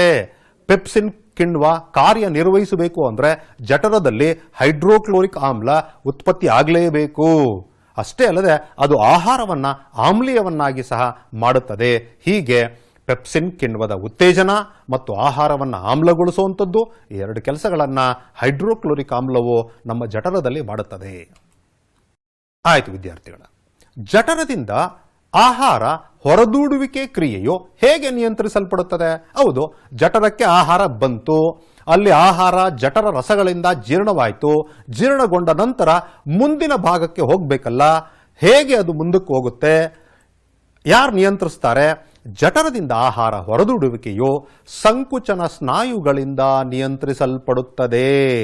ಜಠರದಿಂದ ಸಣ್ಣ ಕರಳಿಗೆ ಹೋಗುವಾಗ ಅಲ್ಲಿ ಸಂಕುಚನ ಸ್ನಾಯುಗಳಿರ್ತವೆ, ಅವುಗಳು ಆಹಾರವನ್ನು ಹೊರದೂಡುವಂತಹ ಕಾರ್ಯವನ್ನು ನಿಯಂತ್ರಣ ಮಾಡ್ತವೆ ಅಥವಾ ನಿರ್ವಹಿಸ್ತವೆ ವಿದ್ಯಾರ್ಥಿಗಳೇ. ಹೌದು, ಹುಲಿಯಂಥ ಮಾಂಸಾಹಾರಿಗಳಲ್ಲಿ ಸಣ್ಣ ಕರಳು ಗಿಡ್ಡದಾಗಿರಲು ಕಾರಣವೇನು? ಹುಲಿ ಮಾಂಸಾಹಾರಿ, ಹಾಗಾದರೆ ಅದರಲ್ಲಿ ಸಣ್ಣ ಕರಳು ಯಾಕೆ ಗಿಡ್ಡದಾಗಿರುತ್ತೆ? ಮಾಂಸಾಹಾರ ಅಂದಾಗ ಮಾಂಸದಲ್ಲಿ ಹೆಚ್ಚಿನ ಪ್ರಮಾಣದ ಪ್ರೋಟೀನ್ ಇರುತ್ತೆ. ಪ್ರೋಟೀನ್ ಜೀರ್ಣ ಮಾಡ್ಕೊಳ್ಳೋದಕ್ಕೆ ಹೆಚ್ಚು ಸಮಯ ಬೇಕಾಗಿಲ್ಲ. ಹೆಚ್ಚು ಸಮಯ ಬೇಕಾಗಿಲ್ಲ ಅಂದಾಗ ಸಣ್ಣ ಕರಳು ಸಹ ದೊಡ್ಡದಾಗಿರಬೇಕಾಗಿಲ್ಲ. ಹಾಗಾಗಿ ಎಲ್ಲ ಮಾಂಸಾಹಾರಿಗಳಲ್ಲಿ ಸಣ್ಣ ಕರಳು ಚಿಕ್ಕದಾಗಿರುತ್ತದೆ ಅಥವಾ ಗಿಡ್ಡವಾಗಿರುತ್ತದೆ. ಮುಂದಿನ ಪ್ರಶ್ನೆಯನ್ನು ನೋಡೋಣ ವಿದ್ಯಾರ್ಥಿಗಳೇ. ಈಗ ಪಿತ್ತರಸದ ಕಾರ್ಯವೇನು? ಪಿತ್ತರಸವನ್ನು ಯಕೃತ್ ಸ್ರವಿಕೆಯನ್ನು ಮಾಡುತ್ತೆ. ಈ ಪಿತ್ತರಸವು ಏನು ಮಾಡುತ್ತಪ್ಪ ಅಂತಂದರೆ ಕೊಬ್ಬಿನ ಎಮಲ್ಸೀಕರಣದಲ್ಲಿ ಪಾಲ್ಗೊಳ್ಳುತ್ತೆ. ಅದಲ್ಲದೆ ಈಗಾಗಲೇ ಜಠರದಲ್ಲಿ ಆಹಾರ ಆಮ್ಲೀಯವಾಗಿದೆ, ಅದನ್ನು ಕ್ಷಾರೀಯಗೊಳಿಸುತ್ತೆ. ಹಾಗಾದರೆ ಯಕೃತ್ತಿನಿಂದ ಸ್ರವಿಸುವಂತಹ ಪಿತ್ತರಸವು ಎರಡು ಕಾರ್ಯಗಳನ್ನು ಮಾಡುತ್ತೆ. ಒಂದು, ಅದು ಕೊಬ್ಬಿನ ಜೀರ್ಣಕ್ರಿಯೆ ಅಥವಾ ಎಮಲ್ಸೀಕರಣದಲ್ಲಿ ಪಾಲ್ಗೊಳ್ಳುತ್ತೆ. ಎರಡನೆಯದಾಗಿ ಆಮ್ಲೀಯವಾಗಿರುವಂತಹ ಆಹಾರವನ್ನು ಕ್ಷಾರೀಯಗೊಳಿಸುತ್ತದೆ. ಈಗ ಪಚನಕ್ರಿಯೆ ಎಲ್ಲಿ ಪೂರ್ಣಗೊಳ್ಳುತ್ತೆ? ಬಾಯಿಯಿಂದ ಪ್ರಾರಂಭವಾಗಿ ದೊಡ್ಡ ಕರಳು ಗುದದ್ವಾರದವರೆಗೂ ನಮ್ಮ ಸಂಪೂರ್ಣವಾದ ಜೀರ್ಣ ನಾಳ ಇದ್ದರೆ ಪಚನಕ್ರಿಯೆ ಅಂದರೆ ಜೀರ್ಣಕ್ರಿಯೆ ಯಾವ ಭಾಗದಲ್ಲಿ ಪೂರ್ಣಗೊಳ್ಳುತ್ತೆ? ಸಣ್ಣ ಕರಳಿನಲ್ಲಿ ಈ ಪಚನಕ್ರಿಯೆ ಪೂರ್ಣಗೊಳ್ಳುತ್ತೆ. ಸಣ್ಣ ಕರಳಿನಲ್ಲಿ ಕಾರ್ಬೋಹೈಡ್ರೇಟ್ಗಳು, ಪ್ರೋಟೀನ್ಗಳು, ಕೊಬ್ಬುಗಳು ಸಂಪೂರ್ಣವಾಗಿ ಜೀರ್ಣವಾಗುವಂತಹ ಸ್ಥಳವಾಗಿದೆ. ಆಯಿತು ವಿದ್ಯಾರ್ಥಿಗಳು, ಈಗ ಮೇದೋಜೀರಕಾಂಗವೂ ಸಹ ಏನು ಮಾಡುತ್ತೆ ಅಂತಂದರೆ ಜೀರ್ಣಕ್ರಿಯೆಗೆ ಬೇಕಾಗುವಂತಹ ಕಿಣ್ವಗಳನ್ನು ಪಟ್ಟಿ ಮಾಡುತ್ತೆ. ಹೌದು, ಮೇದೋಜೀರಕಾಂಗ ಎಲ್ಲಿದೆ? ಜಠರದ ಕೆಳಭಾಗದಲ್ಲಿದೆ. ಇದು ಪ್ರಮುಖವಾಗಿ ಎರಡು ಕಿಣ್ವಗಳನ್ನು ಉತ್ಪತ್ತಿ ಮಾಡುತ್ತೆ. ಅದರಲ್ಲಿ ಮೇದೋಜೀರಕ ರಸವು ಟ್ರಿಪ್ಸಿನ್ ಮತ್ತು ಲೈಪೇಸ್ ಕಿಣ್ವಗಳನ್ನು ಉತ್ಪತ್ತಿ ಮಾಡುತ್ತೆ. ಟ್ರಿಪ್ಸಿನ್ ಪ್ರೋಟೀನ್ ಜೀರ್ಣಕ್ರಿಯೆಯಲ್ಲಿ ಪಾಲ್ಗೊಂಡರೆ ಲೈಪೇಸ್ ಕೊಬ್ಬಿನ ಜೀರ್ಣಕ್ರಿಯೆಯಲ್ಲಿ ಪಾಲ್ಗೊಳ್ಳುತ್ತದೆ. ಆಯಿತು ವಿದ್ಯಾರ್ಥಿಗಳು, ಇನ್ನು ಈಗ ಅದೇ ಪ್ರಶ್ನೆ ಕೇಳ್ತಾ ಇದ್ದಾರೆ. ಈಗಾಗಲೇ ನಾವು ತಿಳ್ಕೊಂಡ್ವಿ ಟ್ರಿಪ್ಸಿನ್ ಕಾರ್ಯವೇನು ಹೇಳಿದ್ವಿ. ಟ್ರಿಪ್ಸಿನ್ ಮೇದೋಜೀರಕಾಂಗದಿಂದ ಉತ್ಪತ್ತಿ ಆಗುತ್ತೆ, ಅದು ಪ್ರೋಟೀನ್ ಜೀರ್ಣಕ್ರಿಯೆಯಲ್ಲಿ ಪಾಲ್ಗೊಳ್ಳುತ್ತೆ. ಹಾಗೇನೆ ಲೈಪೇಸ್ನ ಕಾರ್ಯ ಆಗಲೇ ತಿಳ್ಕೊಂಡ್ವಿ. ಎಮಲ್ಸೀಕರಣಗೊಂಡ ಕೊಬ್ಬುಗಳನ್ನು ಲೈಪೇಸ್ ವಿಭಜಿಸಿ ಜೀರ್ಣಕ್ರಿಯೆಯಲ್ಲಿ ಪಾಲ್ಗೊಳ್ಳುತ್ತದು ಕೂಡ. ಈಗ ಕರುಳಿನ ರಸದ ಕಾರ್ಯವೇನು? ಕರುಳು ಸಹ ಏನು ಮಾಡುತ್ತಪ್ಪ ಅಂತಂದರೆ ಜೀರ್ಣರಸಗಳನ್ನು ಉತ್ಪತ್ತಿ ಮಾಡುತ್ತೆ. ಅದೇನು ಮಾಡುತ್ತೆ ನೋಡಿ ವಿದ್ಯಾರ್ಥಿಗಳ, ಕರುಳಿನ ರಸದಲ್ಲಿರುವಂತಹ ಕಿಣ್ವಗಳು ಪ್ರೋಟೀನ್ಗಳನ್ನು ಅಮೈನೋ ಆಮ್ಲಗಳನ್ನಾಗಿ, ಸಂಕೀರ್ಣ ಕಾರ್ಬೋಹೈಡ್ರೇಟ್ಗಳನ್ನು ಗ್ಲುಕೋಸ್ ಆಗಿ ಹಾಗೂ ಕೊಬ್ಬುಗಳನ್ನು ಕೊಬ್ಬಿನ ಆಮ್ಲ ಮತ್ತು ಗ್ಲಿಸರಾಲ್ ಆಗಿ ಪರಿವರ್ತನೆ ಮಾಡುತ್ತೆ. ಹಾಗಾದರೆ ಕರುಳು ಬಹಳ ಮುಖ್ಯವಾದ ಪಾತ್ರವನ್ನು ಜೀರ್ಣಕ್ರಿಯೆಯಲ್ಲಿ ಮಾಡ್ತಾ ಇದೆ. ಯಾಕೆ ಅಂದರೆ ಅದು ಕರುಳಿನ ರಸಗಳನ್ನು ಉತ್ಪತ್ತಿ ಮಾಡಿ ಸಂಪೂರ್ಣವಾದ ಜೀರ್ಣಕ್ರಿಯೆ ಆಗಲೇ ತಿಳ್ಕೊಂಡ್ವಿ. ಕರುಳಿನಲ್ಲೇ ಜೀರ್ಣಕ್ರಿಯೆ ಪೂರ್ತಿಯಾಗುವಂಥದ್ದು ಅಂತಹ ಇಲ್ಲೂ ಸಹ ಆ ಜೀರ್ಣಕ್ರಿಯೆ ಪೂರ್ತಿಯಾಗೋದಕ್ಕೆ ಹಲವಾರು ಕಿಣ್ವಗಳನ್ನು ಉತ್ಪತ್ತಿ ಮಾಡ್ತಾ ಇದೆ ಅಂತ ಕೂಡ ತಿಳ್ಕೊಂಡ್ವಿ. ಜೀರ್ಣವಾದ ಆಹಾರವನ್ನು ಹೀರಿಕೊಳ್ಳಲು ಸಣ್ಣ ಕರುಳಿನ ಗೋಡೆಗಳು ಹೇಗೆ ವ್ಯವಸ್ಥೆಗೊಂಡಿದೆ ನೋಡಿ. ಸಣ್ಣ ಕರುಳು ಜೀರ್ಣಕ್ರಿಯೆಯಲ್ಲಿ ಬಹಳ ಪ್ರಮುಖವಾದ ಪಾತ್ರವನ್ನು ವಹಿಸ್ತಾ ಇದೆ. ಜೀರ್ಣಕ್ರಿಯೆ ಪೂರ್ಣಗೊಳ್ಳೋದು ಸಣ್ಣ ಕರುಳಿನಲ್ಲೇನೆ, ಜೀರ್ಣವಾಗಿರುವಂತಹ ಆಹಾರವು ಮತ್ತೆ ಹೀರಿಕೊಳ್ಳೋದು ಸಹ ಸಣ್ಣ ಕರುಳಿನಲ್ಲೇನೆ. ಹಾಗಾದರೆ ಈ ಕಾರ್ಯವನ್ನು ಮಾಡಲು ಸಣ್ಣ ಕರುಳು ಹೇಗೆ ವ್ಯವಸ್ಥೆಗೊಂಡಿದೆ? ಸಣ್ಣ ಕರುಳಿನ ಒಳಗೋಡೆಗಳಲ್ಲಿ ವಿಲ್ಲೈಗಳನ್ನುವಂತಹ ಸಣ್ಣ ಸಣ್ಣ ಬೆರಳಿನಂತಹ ರಚನೆಗಳು, ಅಸಂಖ್ಯಾತ ರಚನೆಗಳಿದ್ದಾವೆ. ಅವು ಆಹಾರವನ್ನು ಹೀರಿಕೊಳ್ತವೆ. ಈ ರೀತಿಯಾಗಿ ಹೆಚ್ಚು ಹೊರ ಮೇಲ್ಮೈಯನ್ನ ಅದು ಉಂಟು ಮಾಡಲು ಆ ವಿಲ್ಲೈಗಳು ಸಹಾಯಕವಾಗಿದೆ. ಇದನ್ನ ಬರಿಬೇಕಾಗತ್ತೆ ವಿದ್ಯಾರ್ಥಿಗಳೇ. ಇನ್ನು ಜೀರ್ಣವಾಗದ ತ್ಯಾಜ್ಯ ಪದಾರ್ಥಗಳು ವಿಸರ್ಜನೆ ಹೇಗೆ ನಿಯಂತ್ರಿಸಲ್ಪಡುತ್ತದೆ? ನಾವು ತಿಂದ ಆಹಾರವೆಲ್ಲ ಜೀರ್ಣವಾಗ್ಬಿಡುತ್ತಾ? ಇಲ್ಲ. ಅದರಲ್ಲಿ ಜೀರ್ಣವಾಗದೆ ಅಜೀರ್ಣವಾದ ಆಹಾರವೂ ಸಹ ಇರುತ್ತೆ. ಹಾಗಾದರೆ ಅದು ದೇಹದಲ್ಲೇ ಇದ್ರೆ ವಿಷಕಾರಿ. ಅದನ್ನು ದೇಹದಿಂದ ಹೊರಗಡೆಗೆ ಹಾಕಬೇಕು. ಈ ವಿಸರ್ಜನೆ ಕ್ರಿಯೆ ಹೇಗೆ ನಿಯಂತ್ರಿಸಲ್ಪಡುತ್ತದೆ ಅಂದರೆ ನಿಮ್ಮ ಗುದ ಸಂಕುಚನದ ಸ್ನಾಯುಗಳಿಂದ ನಿಯಂತ್ರಿಸಲ್ಪಡುತ್ತದೆ. ಗುದದ್ವಾರದಲ್ಲಿ ಸ್ನಾಯುಗಳಿರ್ತವೆ. ಇವು ಸಂಕುಚನ ಮತ್ತು ವಿಕಸನ ಗೊಳ್ತಾ ಇರ್ತವೆ. ಅವುಗಳಿಂದ ಇದು ನಿಯಂತ್ರಿಸಲ್ಪಡುತ್ತದೆ. ಈ ರೀತಿಯಾಗಿ ನಮ್ಮ ದೇಹದಲ್ಲಿ ಉತ್ಪತ್ತಿಯಾಗುವಂತಹ ತ್ಯಾಜ್ಯ ಪದಾರ್ಥಗಳು ವಿಸರ್ಜನೆಗೊಳ್ಳುತ್ತವೆ. ಮುಂದೆ ಈಗ ನಾವು ಇಲ್ಲಿ ಮಾನವನ ಶ್ವಾಸಕಾಂಗ ವ್ಯೂಹವನ್ನು ನೋಡ್ತಾ ಇದ್ದೇವೆ. ಮಾನವನ ಶ್ವಾಸಕಾಂಗ ವ್ಯೂಹವು ಮೂಗಿನಿಂದ ಪ್ರಾರಂಭವಾಗಿ ಗಂಟಲು, ವಾಯುನಾಳ, ಅಲ್ಲಿಂದ ಶ್ವಾಸಕೋಶಗಳು, ಶ್ವಾಸಕೋಶಗಳಲ್ಲಿ ವಾಯುನಾಳವು ಕವಲೊಡೆದು ಆಲ್ವಿಯೋಲೈಗಳಾಗಿ ಅಥವಾ ಗಾಳಿ ಚೀಲಗಳಾಗಿ ಮಾರ್ಪಾಟು ಹೊಂದಿರುತ್ತದೆ. ಈ ಉಸಿರಾಟದಿಂದಾಗಿನೇ ಮನುಷ್ಯ ಮುಕ್ತವಾಗಿರೋದಕ್ಕೆ ಸಾಧ್ಯ ಆಗತ್ತೆ. ಈ ದೇಹದ ಈ ಶ್ವಾಸಕಾಂಗ ವ್ಯೂಹದಲ್ಲಿರುವಂತಹ ಎಲ್ಲ ರಚನೆಗಳನ್ನು ಸಹ ನಾವು ಭಾಗಗಳನ್ನು ಗುರುತಿಸುವಂಥದ್ದು ತಿಳ್ಕೊಂಡಿರಬೇಕು. ಅಷ್ಟೇ ಅಲ್ಲ, ಅದರ ಕಾರ್ಯಗಳನ್ನು ಸಹ ತಿಳ್ಕೊಂಡಿರಬೇಕು. ಇದರ ಬಗ್ಗೆ ಸಹ ಯಾವ ರೀತಿಯ ಪ್ರಶ್ನೆಗಳು ಬರ್ಬೋದು ಅಂತ ಚರ್ಚೆ ಮಾಡೋಣ ವಿದ್ಯಾರ್ಥಿಗಳೇ. ನಮ್ಮ ಪಠ್ಯಪುಸ್ತಕದಲ್ಲಿ ಪರಿಕಲ್ಪನೆಗಳನ್ನು ಅರ್ಥ ಮಾಡೋದಕ್ಕೆ ಸಾಕಷ್ಟು ಚಟುವಟಿಕೆಗಳನ್ನು ಕೊಟ್ಟಿದ್ದಾರೆ. ಚಟುವಟಿಕೆ ಆಧಾರಿತ ಪ್ರಶ್ನೆಗಳು ಸಹ ಪರೀಕ್ಷೆಯಲ್ಲಿ ಬರಬಹುದು. ಆದುದರಿಂದ ಈ ಚಟುವಟಿಕೆಯ ಆಧಾರದ ಮೇಲೆ ಹೇಗೆ ಪ್ರಶ್ನೆ ಕೇಳ್ತಾರೆ ಅಂತ ನೋಡೋಣ. ನೋಡಿ, ಈ ಚಿತ್ರ ಇದೊಂದು ಚಟುವಟಿಕೆಯ ಚಿತ್ರ. ಇದನ್ನ ನೀವು ಪಠ್ಯಪುಸ್ತಕದಲ್ಲಿ ನೋಡಿರ್ತೀರಿ. ಏನಿದು? ಇಲ್ಲಿ 2 ಪ್ರಾಣಾಳಗಳಿದೆ. 2 ಪ್ರಾಣಾಳದಲ್ಲಿ ಸುಣ್ಣದ ತಿಳಿನೀರನ್ನು ತೆಗೆದುಕೊಂಡಿದ್ದಾರೆ. ಒಂದು ಪ್ರಾಣಾಳದಲ್ಲಿ ಎ ಪ್ರಾಣಾಳದಲ್ಲಿ ಏನು ಮಾಡ್ತಾ ಇದ್ದಾರಪ್ಪ ಅಂತಂದ್ರೆ, ಒಂದು ಪಿಚಕಾರಿಯ ಸಹಾಯದಿಂದ ಗಾಳಿಯನ್ನ ಅದರಲ್ಲಿ ಪಂಪ್ ಮಾಡ್ತಾ ಇದ್ದಾರೆ. ಪ್ರಾಣಾಳದಲ್ಲಿ ಪಂಪ್ ಮಾಡ್ತಾ ಇದ್ದಾರೆ. ಇನ್ನು ಎರಡನೇ ಟೆಸ್ಟ್ ಟ್ಯೂಬ್, ಬಿ ಟೆಸ್ಟ್ ಟ್ಯೂಬಲ್ಲಿ ಏನಾಗ್ತಾ ಇದೆಯಪ್ಪ ಅಂತಂದ್ರೆ, ಅಥವಾ ಪ್ರಾಣಾಳದಲ್ಲಿ ನಮ್ಮ ಗಾಳಿಯನ್ನ, ಅಂದರೆ ನಮ್ಮ ಉಸಿರಾಟದಿಂದ ಹೊರಬರುವಂತಹ ಉಸಿರನ್ನ ನಾವು ಅದರಲ್ಲಿ ಹಾಯಿಸ್ತಾ ಇದ್ದೀವಿ, ಅಂದರೆ ಊದುತ್ತಿದ್ದೇವೆ. ಈಗ ಈ 2 ಪ್ರಾಣಾಳದಲ್ಲಿ ಯಾವುದು ಹಾಲಿನ ಬಣ್ಣಕ್ಕೆ ತಿರುಗುತ್ತದೆ? ನಾನು ತೆಗೆದುಕೊಂಡಿರುವಂಥದ್ದು ಸುಣ್ಣದ ತಿಳಿನೀರು. ಹೌದು ವಿದ್ಯಾರ್ಥಿಗಳೇ, ನಿಮ್ಮ ಊಹೆ ಕರೆಕ್ಟ್ ಆಗಿದೆ. ನೋಡಿ, ಬಿ ಪ್ರಾಣಾಳದಲ್ಲಿರುವಂತಹ ಸುಣ್ಣದ ತಿಳಿನೀರು ಹಾಲಿನ ಬಣ್ಣಕ್ಕೆ ತಿರುಗುತ್ತದೆ. ಯಾಕೆ? ನಾವು ಹೊರಬಿಟ್ಟ ಉಸಿರಿನಲ್ಲಿರುವಂತಹ ಕಾರ್ಬನ್ ಡೈಆಕ್ಸೈಡ್ ಸುಣ್ಣದ ತಿಳಿನೀರನ್ನು ಹಾಲಿನ ಬಣ್ಣಕ್ಕೆ ತಿರುಗಿಸುತ್ತದೆ. ಹಾಗಾದರೆ ಒಂದು ಗೊತ್ತಾಯಿತು, ನಾವು ಉಸಿರಾಟದಿಂದ ಹೊರಗಡೆ ಬಿಡುವಂತಹ ಅನಿಲದಲ್ಲಿ ಕಾರ್ಬನ್ ಡೈಆಕ್ಸೈಡ್ ಇರುತ್ತದೆ ಅಂತ. ಹಾಗಾದರೆ ಇದು ಎಲ್ಲಿ ಉತ್ಪತ್ತಿ ಆಯಿತು? ನಮ್ಮ ದೇಹದಲ್ಲೇ ಉತ್ಪತ್ತಿಯಾಗಿರಬೇಕಲ್ವಾ? ಹೌದು ವಿದ್ಯಾರ್ಥಿಗಳೇ, ಈ ಕಾರ್ಬನ್ ಡೈಆಕ್ಸೈಡ್ ನಮ್ಮ ದೇಹದಲ್ಲಿ ಉತ್ಪತ್ತಿಯಾಗಿದೆ. ಹಾಗಾದರೆ ಜೀವಿಗಳಲ್ಲಿ ಉಸಿರಾಟ ಕ್ರಿಯೆ ಹೇಗೆ ನಡೆಯುತ್ತೆ ಅನ್ನುವಂಥದ್ದು ಸಹ ಜೀವಕ್ರಿಯೆಗಳಲ್ಲಿ ಬಹಳ ಪ್ರಮುಖವಾದಂತಹ ಜೀವಕ್ರಿಯೆ. ಅದನ್ನು ತಿಳ್ಕೊಳ್ಳೋಣ. ಜೀವಿಗಳಲ್ಲಿ ಗ್ಲೂಕೋಸ್ ಹಲವು ರೀತಿಯ ವಿಭಜನಾ ಪ್ರಕ್ರಿಯೆಗಳಲ್ಲಿ ಪಾಲ್ಗೊಳ್ಳುತ್ತೆ, ಅಂದರೆ ಹಲವು ರೀತಿಯಾಗಿ ವಿಭಜನೆಗೊಳ್ಳುತ್ತೆ. ಇದು ಜೀವಕೋಶದಲ್ಲಿ ನಡೆಯುವಂಥದ್ದು. ಇದು ಬಹಳ ಪ್ರಮುಖವಾದ ಭಾಗ. ಇದನ್ನು ನೀವು ತಿಳ್ಕೊಂಡಿರ್ತೀರಿ. ಇದು ಪಠ್ಯಪುಸ್ತಕದಲ್ಲಿ ನಮಗೆ ಗ್ಲೂಕೋಸ್ 3 ರೀತಿಯಾಗಿ ವಿಭಜನೆಗೊಳ್ಳುವಂಥದ್ದು. ಈ ಚಾರ್ಟ್ ಬಹಳ ಇಂಪಾರ್ಟೆಂಟ್. ಯಾಕೆಂದರೆ ಇದರ ಮೇಲೆ ಹಲವಾರು ಪ್ರಶ್ನೆಗಳನ್ನು ಪರೀಕ್ಷೆಗಳಲ್ಲಿ ಕೇಳೋದಕ್ಕೆ ಅವಕಾಶ ಇದೆ. ಯಾವ ರೀತಿ ಅಂತ ನೋಡೋಣ ವಿದ್ಯಾರ್ಥಿಗಳ. ಗ್ಲೂಕೋಸ್ ಪೈರುವೇಟ್ ಆಗಿ ವಿಭಜನೆಗೊಳ್ಳುವ ಪ್ರಕ್ರಿಯೆಯು ಜೀವಕೋಶದಲ್ಲಿ ಎಲ್ಲಿ ನಡೆಯುತ್ತದೆ? ಹೌದು, ಜೀವಕೋಶದಲ್ಲಿ ಕೋಶ ದ್ರವ್ಯದಲ್ಲಿ ಈ ಗ್ಲೂಕೋಸ್ ಪೈರುವೇಟ್ ಆಗಿ ಪರಿವರ್ತನೆಗೊಳ್ಳುತ್ತೆ.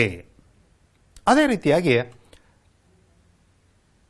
ಕೆಲವೊಮ್ಮೆ ಸ್ನಾಯುಗಳು ಸೆಡೆತ ಉಂಟಾಗಲು ಕಾರಣವೇನು? ಅಪಾರವಾದ ನೋವು ಉಂಟಾಗುತ್ತೆ.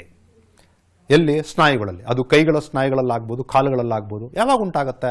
ನಾವು ಹೆಚ್ಚು ಕೆಲಸ ಮಾಡಿದಾಗ, ಆಯಾಸ ಆದಾಗ. ಆಯಿತು, ಹಾಗಾದರೆ ಸ್ನಾಯುಗಳಲ್ಲಿ ಯಾಕೆ ಆ ರೀತಿ ನೋವು ಉಂಟಾಗುತ್ತೆ ಅಂದರೆ, ಆ ಸ್ನಾಯುಗಳಲ್ಲಿ ಕೆಲಸ ಹೆಚ್ಚಾದಾಗ ಆಕ್ಸಿಜನ್ ಕೊರತೆ ಉಂಟಾಗಿ ಅಲ್ಲಿ ಪೈರುವೇಟ್ ಲ್ಯಾಕ್ಟಿಕ್ ಆಮ್ಲವಾಗಿ ಪರಿವರ್ತನೆಗೊಳ್ಳುತ್ತದೆ. ಆ ರೀತಿ ಲ್ಯಾಕ್ಟಿಕ್ ಆಮ್ಲವಾಗಿ ಪರಿವರ್ತನೆಗೊಂಡಾಗ, ಆಮ್ಲ ಅಂದರೆ ಗೊತ್ತು, ಅದರಿಂದ ಏನಾಯಿತು ಅಂದರೆ ಸ್ನಾಯುಗಳಲ್ಲಿ ಸೆಡೆತ ಉಂಟಾಗುತ್ತೆ. ಸರಿ ವಿದ್ಯಾರ್ಥಿಗಳು, ಇನ್ನು ಜೀವಕೋಶದಲ್ಲಿ ATP ಅಡಿನೋಸಿನ್ ಟ್ರೈಫಾಸ್ಫೇಟ್ ಯಾವ ಕ್ರಿಯೆಗಳನ್ನು ನಡೆಸುತ್ತದೆ? ಅಡಿನೋಸಿನ್ ಟ್ರೈಫಾಸ್ಫೇಟ್ ಅಂದರೆ ಏನಪ್ಪಾ ಅಂದರೆ ಅದು ಒಂದು ಶಕ್ತಿಯ ಮೂಲ. ಯಾವ ಕ್ರಿಯೆಗಳನ್ನು ನಡೆಸುತ್ತೆ ನೋಡೋಣ. ಜೀವಕೋಶದಲ್ಲಿ ATPಯು ಎಲ್ಲ ಅಂತರುಷ್ಟಕ ಕ್ರಿಯೆಗಳನ್ನು ನಡೆಸುತ್ತದೆ. ಜೀವಕೋಶದಲ್ಲಿ ನಡೆಯುವಂತಹ ಪ್ರತಿಯೊಂದು ಕ್ರಿಯೆಗೂ ಸಹ ಶಕ್ತಿ ಬೇಕು. ಆ ಶಕ್ತಿಯನ್ನು ATP ಕೊಡಬೇಕು. ಹಾಗಾಗಿ ಅಂತಹ ಕ್ರಿಯೆಗಳನ್ನು ನಾವು ಅಂತರುಷ್ಣಕ ಕ್ರಿಯೆಗಳು ಅಂತ ಕರಿತೇವೆ. ಕೋಶೀಯ ಉಸಿರಾಟದಲ್ಲಿ ಬಿಡುಗಡೆಯಾಗುವ ಶಕ್ತಿಯು ಯಾವ ಅಣುಗಳ ಸಂಶ್ಲೇಷಣೆಯಲ್ಲಿ ಬಳಸಲಾಗುತ್ತದೆ? ಈಗ ತಾನೇ ತಿಳ್ಕೊಂಡ್ವಿ. ಕೋಶೀಯ ಉಸಿರಾಟದಲ್ಲಿ ಬಿಡುಗಡೆಯಾಗುವಂತಹ ಶಕ್ತಿಯು ಜೀವಕೋಶದಲ್ಲಿ ATP ಎಂಬ ಅಣುಗಳ ಸಂಶ್ಲೇಷಣೆಯಲ್ಲಿ ಬಳಕೆಯಾಗುತ್ತದೆ, ಅಥವಾ ಶಕ್ತಿಯು ATP ರೂಪದಲ್ಲಿ ಇರುತ್ತೆ ವಿದ್ಯಾರ್ಥಿಗಳೇ. ಇನ್ನು ಜಲಚರಗಳ ಉಸಿರಾಟವು ದರವು ನೆಲಜೀವಿಗಳಿಗಿಂತ ಸಾಕಷ್ಟು ವೇಗವಾಗಿರುತ್ತದೆ. ಏನ್ ಕಾರಣ? ಉದಾಹರಣೆಗೆ ಹೇಳೋದಾದರೆ, ನೀರಿನಲ್ಲಿ ಜೀವಿಸುವಂತಹ ಮೀನುಗಳ ಉಸಿರಾಟ ದರವು ಜಲಚರಗಳಿಗೆ ಅಂದರೆ ನೆಲಚರಗಳಿಗಿಂತ ಹೆಚ್ಚು. ಕಾರಣ ಏನು ಅಂತ ಕೇಳ್ತಾ ಇದ್ದಾರೆ. ಏನು ಕಾರಣ? ಗಾಳಿಯಲ್ಲಿರುವಂತಹ ಆಕ್ಸಿಜನ್ ಪ್ರಮಾಣಕ್ಕೆ ಹೋಲಿಸಿದರೆ ನೀರಿನಲ್ಲಿ ಕರಗಿರುವಂತಹ ಆಕ್ಸಿಜನ್ ಪ್ರಮಾಣ ಬಹಳ ಬಹಳ ಕಡಿಮೆ. ಹಾಗಾಗಿ ಜಲಚರಗಳು ಹೆಚ್ಚು ಶ್ರಮ ವಹಿಸಿ ಆಮ್ಲಜನಕವನ್ನು ಪಡ್ಕೋಬೇಕಾಗತ್ತೆ. ಅವುಗಳು ಕಿವಿರುಗಳ ಸಹಾಯದಿಂದ ಆಮ್ಲಜನಕವನ್ನ, ನೀರಿನಲ್ಲಿ ಕರಗಿರುವಂತಹ ಆಮ್ಲಜನಕವನ್ನ ಹೀರಿಕೊಳ್ಳುತ್ತವೆ. ಆದುದರಿಂದಾಗಿ ಜಲಚರಗಳ ಉಸಿರಾಟ ದರವು ಹೆಚ್ಚಾಗಿರುತ್ತೆ. ಮನುಷ್ಯರಲ್ಲಿ ಆಕ್ಸಿಜನ್ ಮತ್ತು ಕಾರ್ಬನ್ ಡೈಆಕ್ಸೈಡ್ಗಳ ಸಾಗಾಣಿಕೆ ಹೇಗೆ ಆಗುತ್ತದೆ? ಈಗ ನಾನು ಉಸಿರಾಟ ಮಾಡ್ತಾ ಇದ್ದೀನಿ, ನನ್ನ ಶ್ವಾಸಕೋಶಗಳಿಗೆ ಆಮ್ಲಜನಕ ಹೋಯಿತು, ಆದರೂ ಮತ್ತೆ ದೇಹದ ಎಲ್ಲ ಭಾಗಗಳಿಗೆ ಹೇಗೆ ಸಾಗಾಣಿಕೆ ಆಗುತ್ತೆ? ರಕ್ತದ ಮುಖಾಂತರ ಅಂತ ಹೇಳ್ಬಿಡ್ತೀವಿ.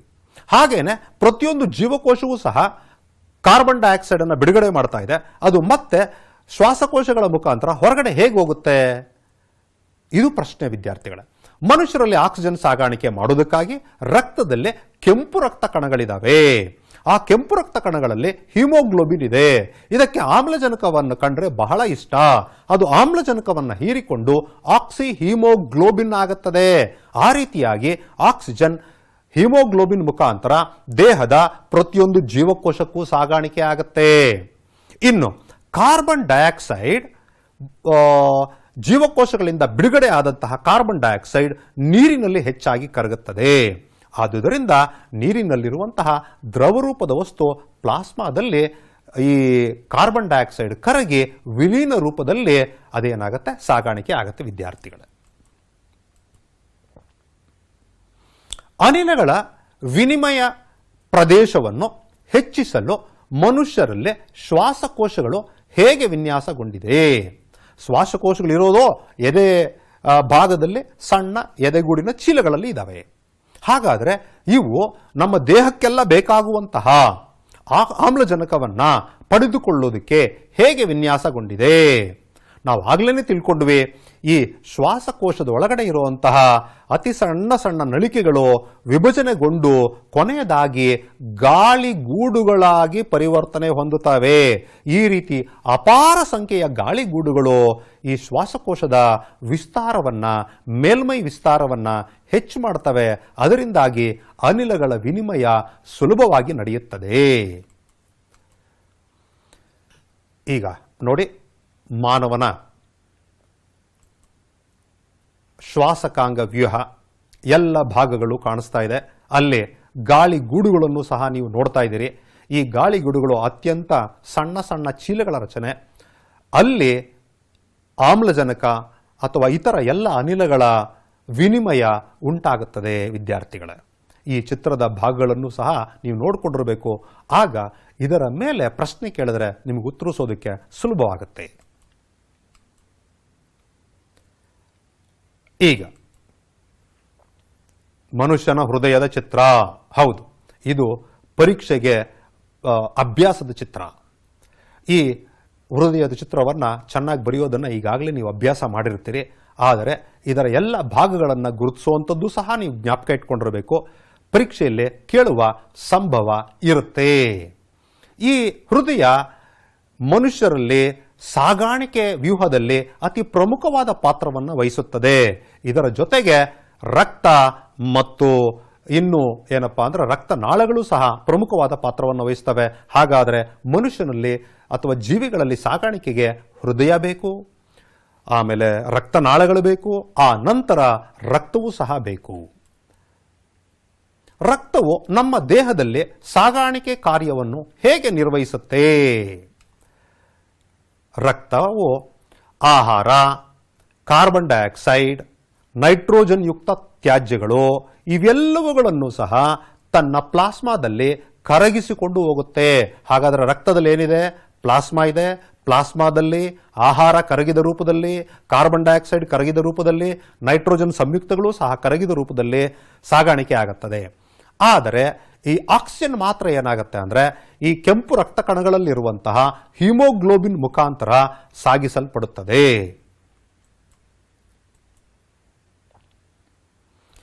ಸಾಗಾಣಿಕೆಯ ರೇಖಾತ್ಮಕ ನಿರೂಪಣೆ ಮತ್ತು ಆಕ್ಸಿಜನ್ ಹಾಗೂ ಕಾರ್ಬನ್ ಡೈಆಕ್ಸೈಡ್ಗಳ ವಿನಿಮಯ. ನೋಡಿ ಮಕ್ಕಳ, ನಮ್ಮ ದೇಹದಲ್ಲಿ ಇಡೀ ಸಾಗಾಣಿಕೆ ವ್ಯೂಹ ಹೇಗೆ ರಚನೆಗೊಂಡಿದೆ ಅನ್ನುವಂಥದ್ದನ್ನು ನಾವಿಲ್ಲಿ ನೋಡಬಹುದು. ಹೃದಯ ಇದೆ. ಹೃದಯದಿಂದ ಬಂದಿರುವಂತಹ ರಕ್ತನಾಳಗಳು, ಶುದ್ಧ ರಕ್ತ ಹರಿಯುವಂಥದ್ದನ್ನು ಅಪಧಮನಿ ಅಂತ ಕರಿತೀವಿ, ಅಶುದ್ಧ ರಕ್ತ ಹರಿಯುವಂಥದ್ದನ್ನು ಅಭಿಧಮನಿ ಅಂತ ಕರಿತೀವಿ.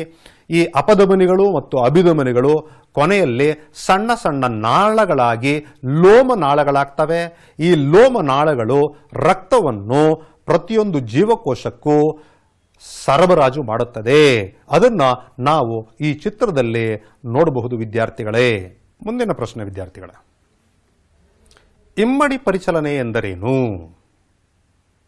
ಸ್ತನಿಗಳಲ್ಲಿ ಮತ್ತು ಪಕ್ಷಿಗಳಲ್ಲಿ ಇಮ್ಮಡಿ ಪರಿಚಲನೆ ಕಂಡುಬರುತ್ತೆ.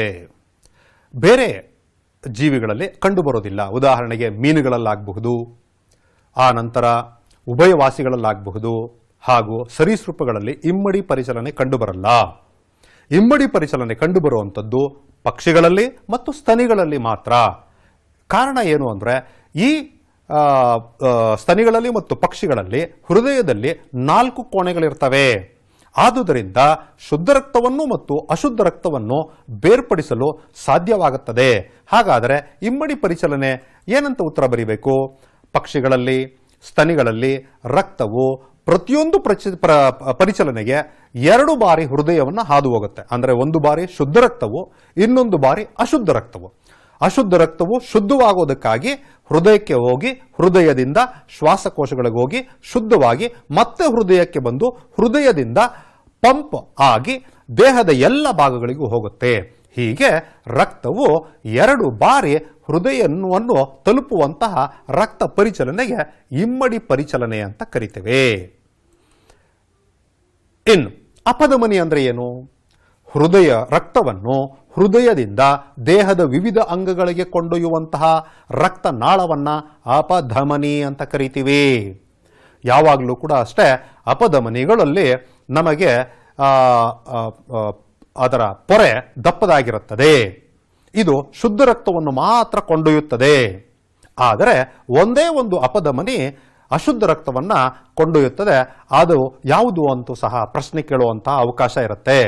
ಅಶುದ್ಧ ರಕ್ತವನ್ನು ಹೃದಯದಿಂದ ಕೊಂಡೊಯ್ಯುವಂತಹ ಅಪಧಮನಿ ಯಾವುದು ಅಂದ್ರೆ ಪಲ್ಮನರಿ ಅಪಧಮನಿ. ಇನ್ ಅಭಿಧಮನಿ ಅಂದ್ರೆ ಏನು? ಇದು ಅಶುದ್ಧ ರಕ್ತವನ್ನ ದೇಹದ ವಿವಿಧ ಭಾಗಗಳಿಂದ ಸಂಗ್ರಹಿಸಿ ಹೃದಯಕ್ಕೆ ಮರಳುವಂತೆ ಮಾಡುತ್ತೆ. ಅಂದರೆ ಅಭಿಧಮನಿಗಳಲ್ಲಿ ಯಾವಾಗಲೂ ಸಹ ಅಶುದ್ಧ ರಕ್ತವೇ ಚಲಿಸ್ತಾ ಇರುತ್ತೆ. ಆದರೆ ಒಂದು ಅಭಿಧಮನಿಯಲ್ಲಿ ಮಾತ್ರ ಶುದ್ಧ ರಕ್ತ ಚಲಿಸುತ್ತೆ. ಆ ಅಭಿಧಮನಿ ಏನ್ ಮಾಡುತ್ತೆ ಅಂತಂದ್ರೆ ಶುದ್ಧ ರಕ್ತವನ್ನು ಶ್ವಾಸಕೋಶಗಳಿಂದ ಹೃದಯಕ್ಕೆ ತರುತ್ತೆ. ಅದನ್ನು ನಾವು ಪಲ್ಮನರಿ ಅಭಿಧಮನಿ ಅಂತ ಕರಿತೀವಿ ವಿದ್ಯಾರ್ಥಿಗಳೇ. ಇದು ಪ್ರಶ್ನೆ ಅಪಧಮನಿ ಮತ್ತು ಅಭಿಧಮನಿಗಳಿಗಿರುವ ವ್ಯತ್ಯಾಸವೇನು ಅನ್ನುವಂತಹ ಪ್ರಶ್ನೆಯನ್ನು ಸಹ ಕೇಳುವಂತ ಅವಕಾಶ ಇರುತ್ತೆ. ಇನ್ನು ಲೋಮನಾಳಗಳು, ಇವು ರಕ್ತನಾಳಗಳಿಗಿಂತ ಬಹಳ ಬಹಳ ಸೂಕ್ಷ್ಮವಾಗಿರುತ್ತೆ. ಇವು ರಕ್ತನಾಳಗಳು ಹಲವು ಬಾರಿ ವಿಭಜಿಸಿ ಸಣ್ಣ ಸಣ್ಣ ನಾಳಗಳಾಗಿ ಮಾರ್ಪಾಟು ಹೊಂದಿರುತ್ತೆ. ಅದನ್ನು ಲೋಮನಾಳಗಳು ಅಂತ ಕರಿತೀವಿ. ಇವು ಜೀವಕೋಶಗಳಿಗೆ ಆಹಾರವನ್ನು ರಕ್ತದ ಮುಖಾಂತರ ಎಲ್ಲವನ್ನೂ ಸಹ ಸರಬರಾಜು ಮಾಡುವಂತಹ ವ್ಯವಸ್ಥೆಯನ್ನ ಮಾಡಿಕೊಳ್ಳುತ್ತೆ.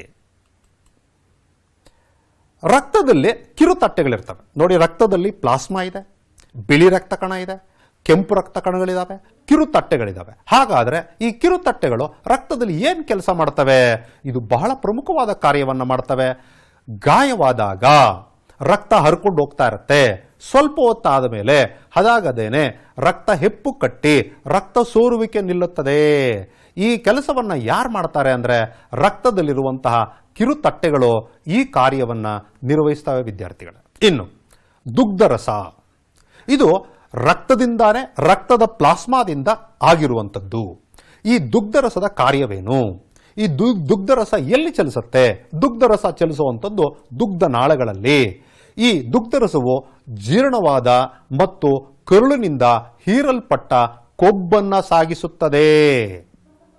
ಕೊಬ್ಬಿನ ಸಾಗಾಣಿಕೆ ಆಗುವಂಥದ್ದು ದುಗ್ಧರಸದಿಂದ. ಉಳಿದ ಎಲ್ಲ ಆಹಾರ ಪದಾರ್ಥಗಳು ಕರುಳಿನಿಂದ ಹೀರಲ್ಪಟ್ಟಾಗ ರಕ್ತದಿಂದ ಸಾಗಿಸಲ್ಪಟ್ಟರೆ ದುಗ್ಧರಸವು ಕೊಬ್ಬನ್ನ ಸಾಗಿಸುತ್ತದೆ.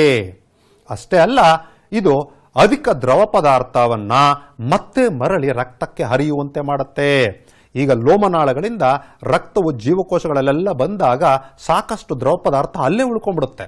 ಹಾಗಾಗಿ ಮತ್ತೆ ಆ ದ್ರವ ಪದಾರ್ಥವನ್ನು ರಕ್ತಕ್ಕೆ ಮರಳಿಸುವಂತಹ ಕೆಲಸವನ್ನ ದುಗ್ಧರಸ ಮಾಡುತ್ತದೆ ವಿದ್ಯಾರ್ಥಿಗಳೇ. ಹಾಗಾದ್ರೆ ದುಗ್ಧರಸವು ಎರಡು ಕಾರ್ಯಗಳನ್ನು ಮಾಡ್ತಾ ಇದೆ. ಒಂದು ಕೊಬ್ಬಿನ ಸಾಗಾಣಿಕೆ, ಇನ್ನೊಂದು ರಕ್ತದಕ್ಕೆ ದ್ರವ ಪದಾರ್ಥವನ್ನ ಮರಳಿ ಸಾಗಾಣಿಕೆ ಮಾಡುವಂತಹ ಕಾರ್ಯ. ವಿದ್ಯಾರ್ಥಿಗಳೇ, ಮನುಷ್ಯನಲ್ಲಿ ಸಾಗಾಣಿಕೆ ತಿಳ್ಕೊಂಡ್ವಿ. ಈಗ ಸಸ್ಯಗಳಲ್ಲಿ ಹೇಗೆ ಸಾಗಾಣಿಕೆ ಆಗುತ್ತೆ ಅನ್ನೋದನ್ನ ತಿಳ್ಕೊಳ್ಳೋಣ. ಅದರ ಮೇಲೆ ಎಂತಹ ಪ್ರಶ್ನೆಗಳು ಬರಬಹುದು ನೋಡೋಣ. ಸಸ್ಯಗಳಲ್ಲಿ ನೀರು ಮತ್ತು ಖನಿಜಗಳ ಸಾಗಾಣಿಕೆ ಹೇಗೆ ನಡೆಯುತ್ತೆ? ಸಸ್ಯಗಳಲ್ಲಿ ಈ ಕಾರ್ಯವನ್ನು ಮಾಡಲು ಕ್ಸೈಲಮ್, ಫ್ಲೋಯಮ್ ಎನ್ನುವಂತಹ ಅಂಗಾಂಶಗಳಿದಾವೆ. ಅದರಲ್ಲಿ ಪ್ರಮುಖವಾಗಿ ಕ್ಸೈಲಮ್ ಈ ನೀರು ಮತ್ತು ಖನಿಜಗಳ ಸಾಗಾಣಿಕೆಯನ್ನ ಮಾಡುತ್ತೆ.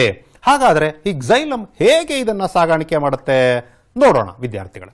ನೋಡಿ, ಸಸ್ಯಗಳು ಬೇರು, ಕಾಂಡ, ಎಲೆ, ಸಸ್ಯದ ಎಲ್ಲ ಭಾಗಗಳಲ್ಲೂ ಸಹ ಕ್ಸೈಲಮ್ ಇದೆ.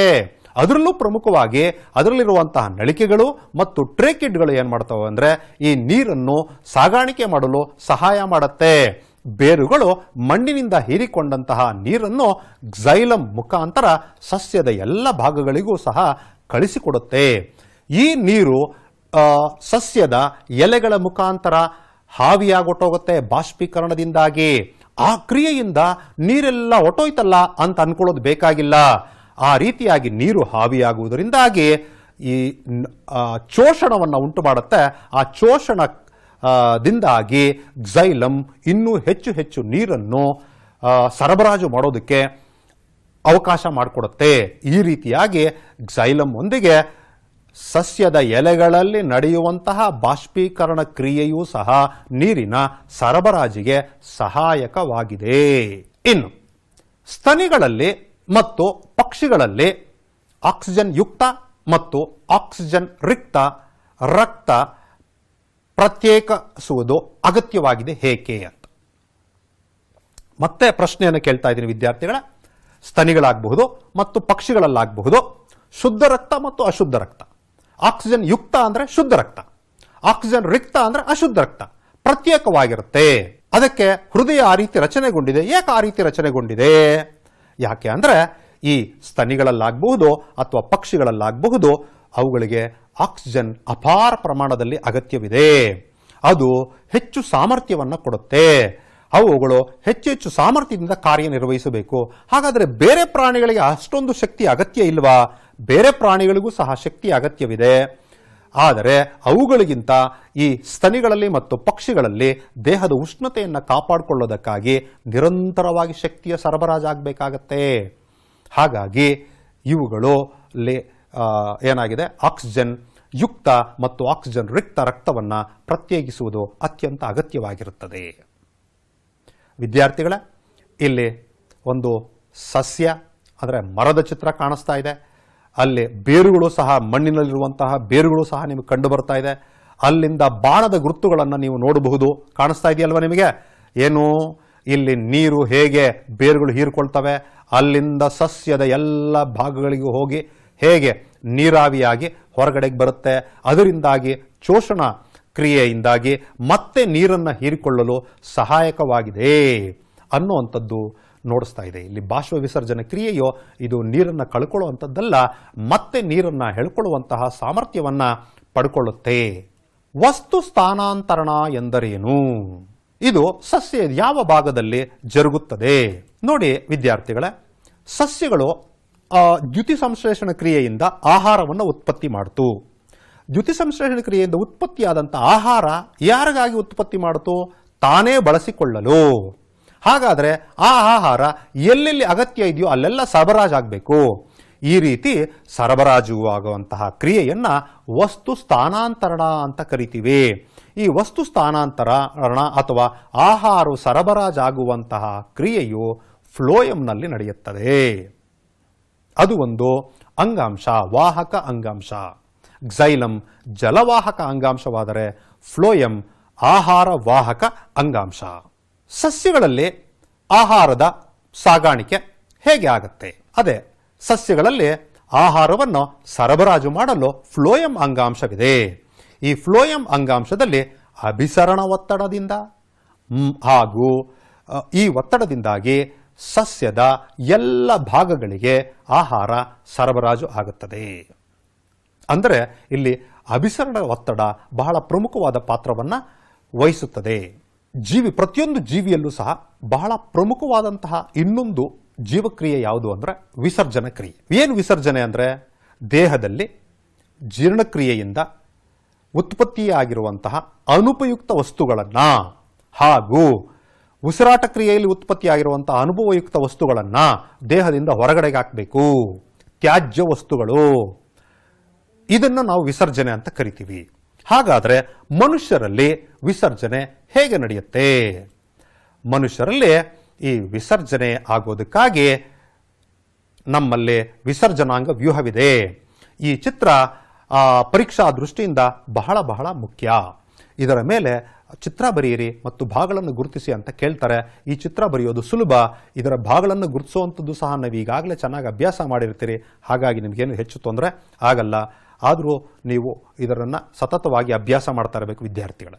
ಆಯಿತು, ಇದು ಹೇಗೆ ಕಾರ್ಯನಿರ್ವಹಿಸುತ್ತೆ ಅಂತ ನೋಡೋಣ.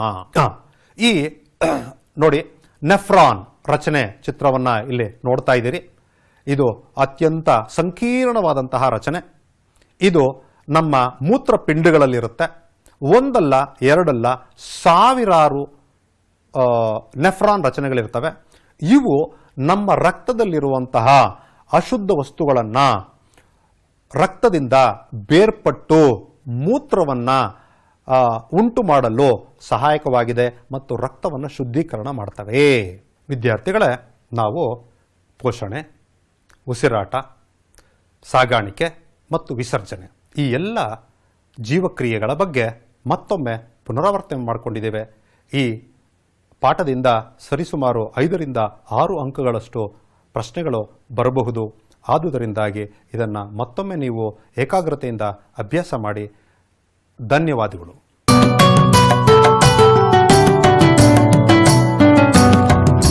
ಭೀತಿ ತೊರೆಯುವ ನಾವು ಪರೀಕ್ಷೆ ಬರೆಯುವ ಪರೀಕ್ಷಾವಾಣಿಯ ನಾವು ನೋಡಿ ಕಲಿಯುವ. ಖಾಲಿ ಜಾಗ ಭರ್ತಿ ಮಾಡಿ ಹೊಂದಿಸಿ ಬರೆದು ಲೆಕ್ಕ ಮಾಡಿ ಚಿತ್ರ ಬರೆದು ಭಾಗವ ಹೆಸರಿಸಿ ಎಲ್ಲ ಪ್ರಶ್ನೆಗೂ ಉತ್ತರಿಸಿ. ಪಾಸು ಫೇಲು ಗೆಲುವು ಸೋಲು ಜೀವನ ಎಲ್ಲಕ್ಕಿಂತ ಮಿಗಿಲು. ಅಂಕಗಳೆಂದರೆ ಮೇಲಿನ ತೊಗಟೆ, ವಿದ್ಯೆ ಅದರ ಒಳಗಿನ ತಿರುಳು. ಭೀತಿ ತೊರೆಯುವ ನಾವು ಪರೀಕ್ಷೆ ಬರೆಯುವ ಪರೀಕ್ಷಾವಾಣಿಯ ನಾವು ನೋಡಿ ಕಲಿಯುವ. ಪರೀಕ್ಷಾವಾಣಿಯ ನಾವು ನೋಡಿ ಕಲಿಯುವ. ಪರೀಕ್ಷಾವಾಣಿಯ ನಾವು ನೋಡಿ ಕಲಿಯುವ.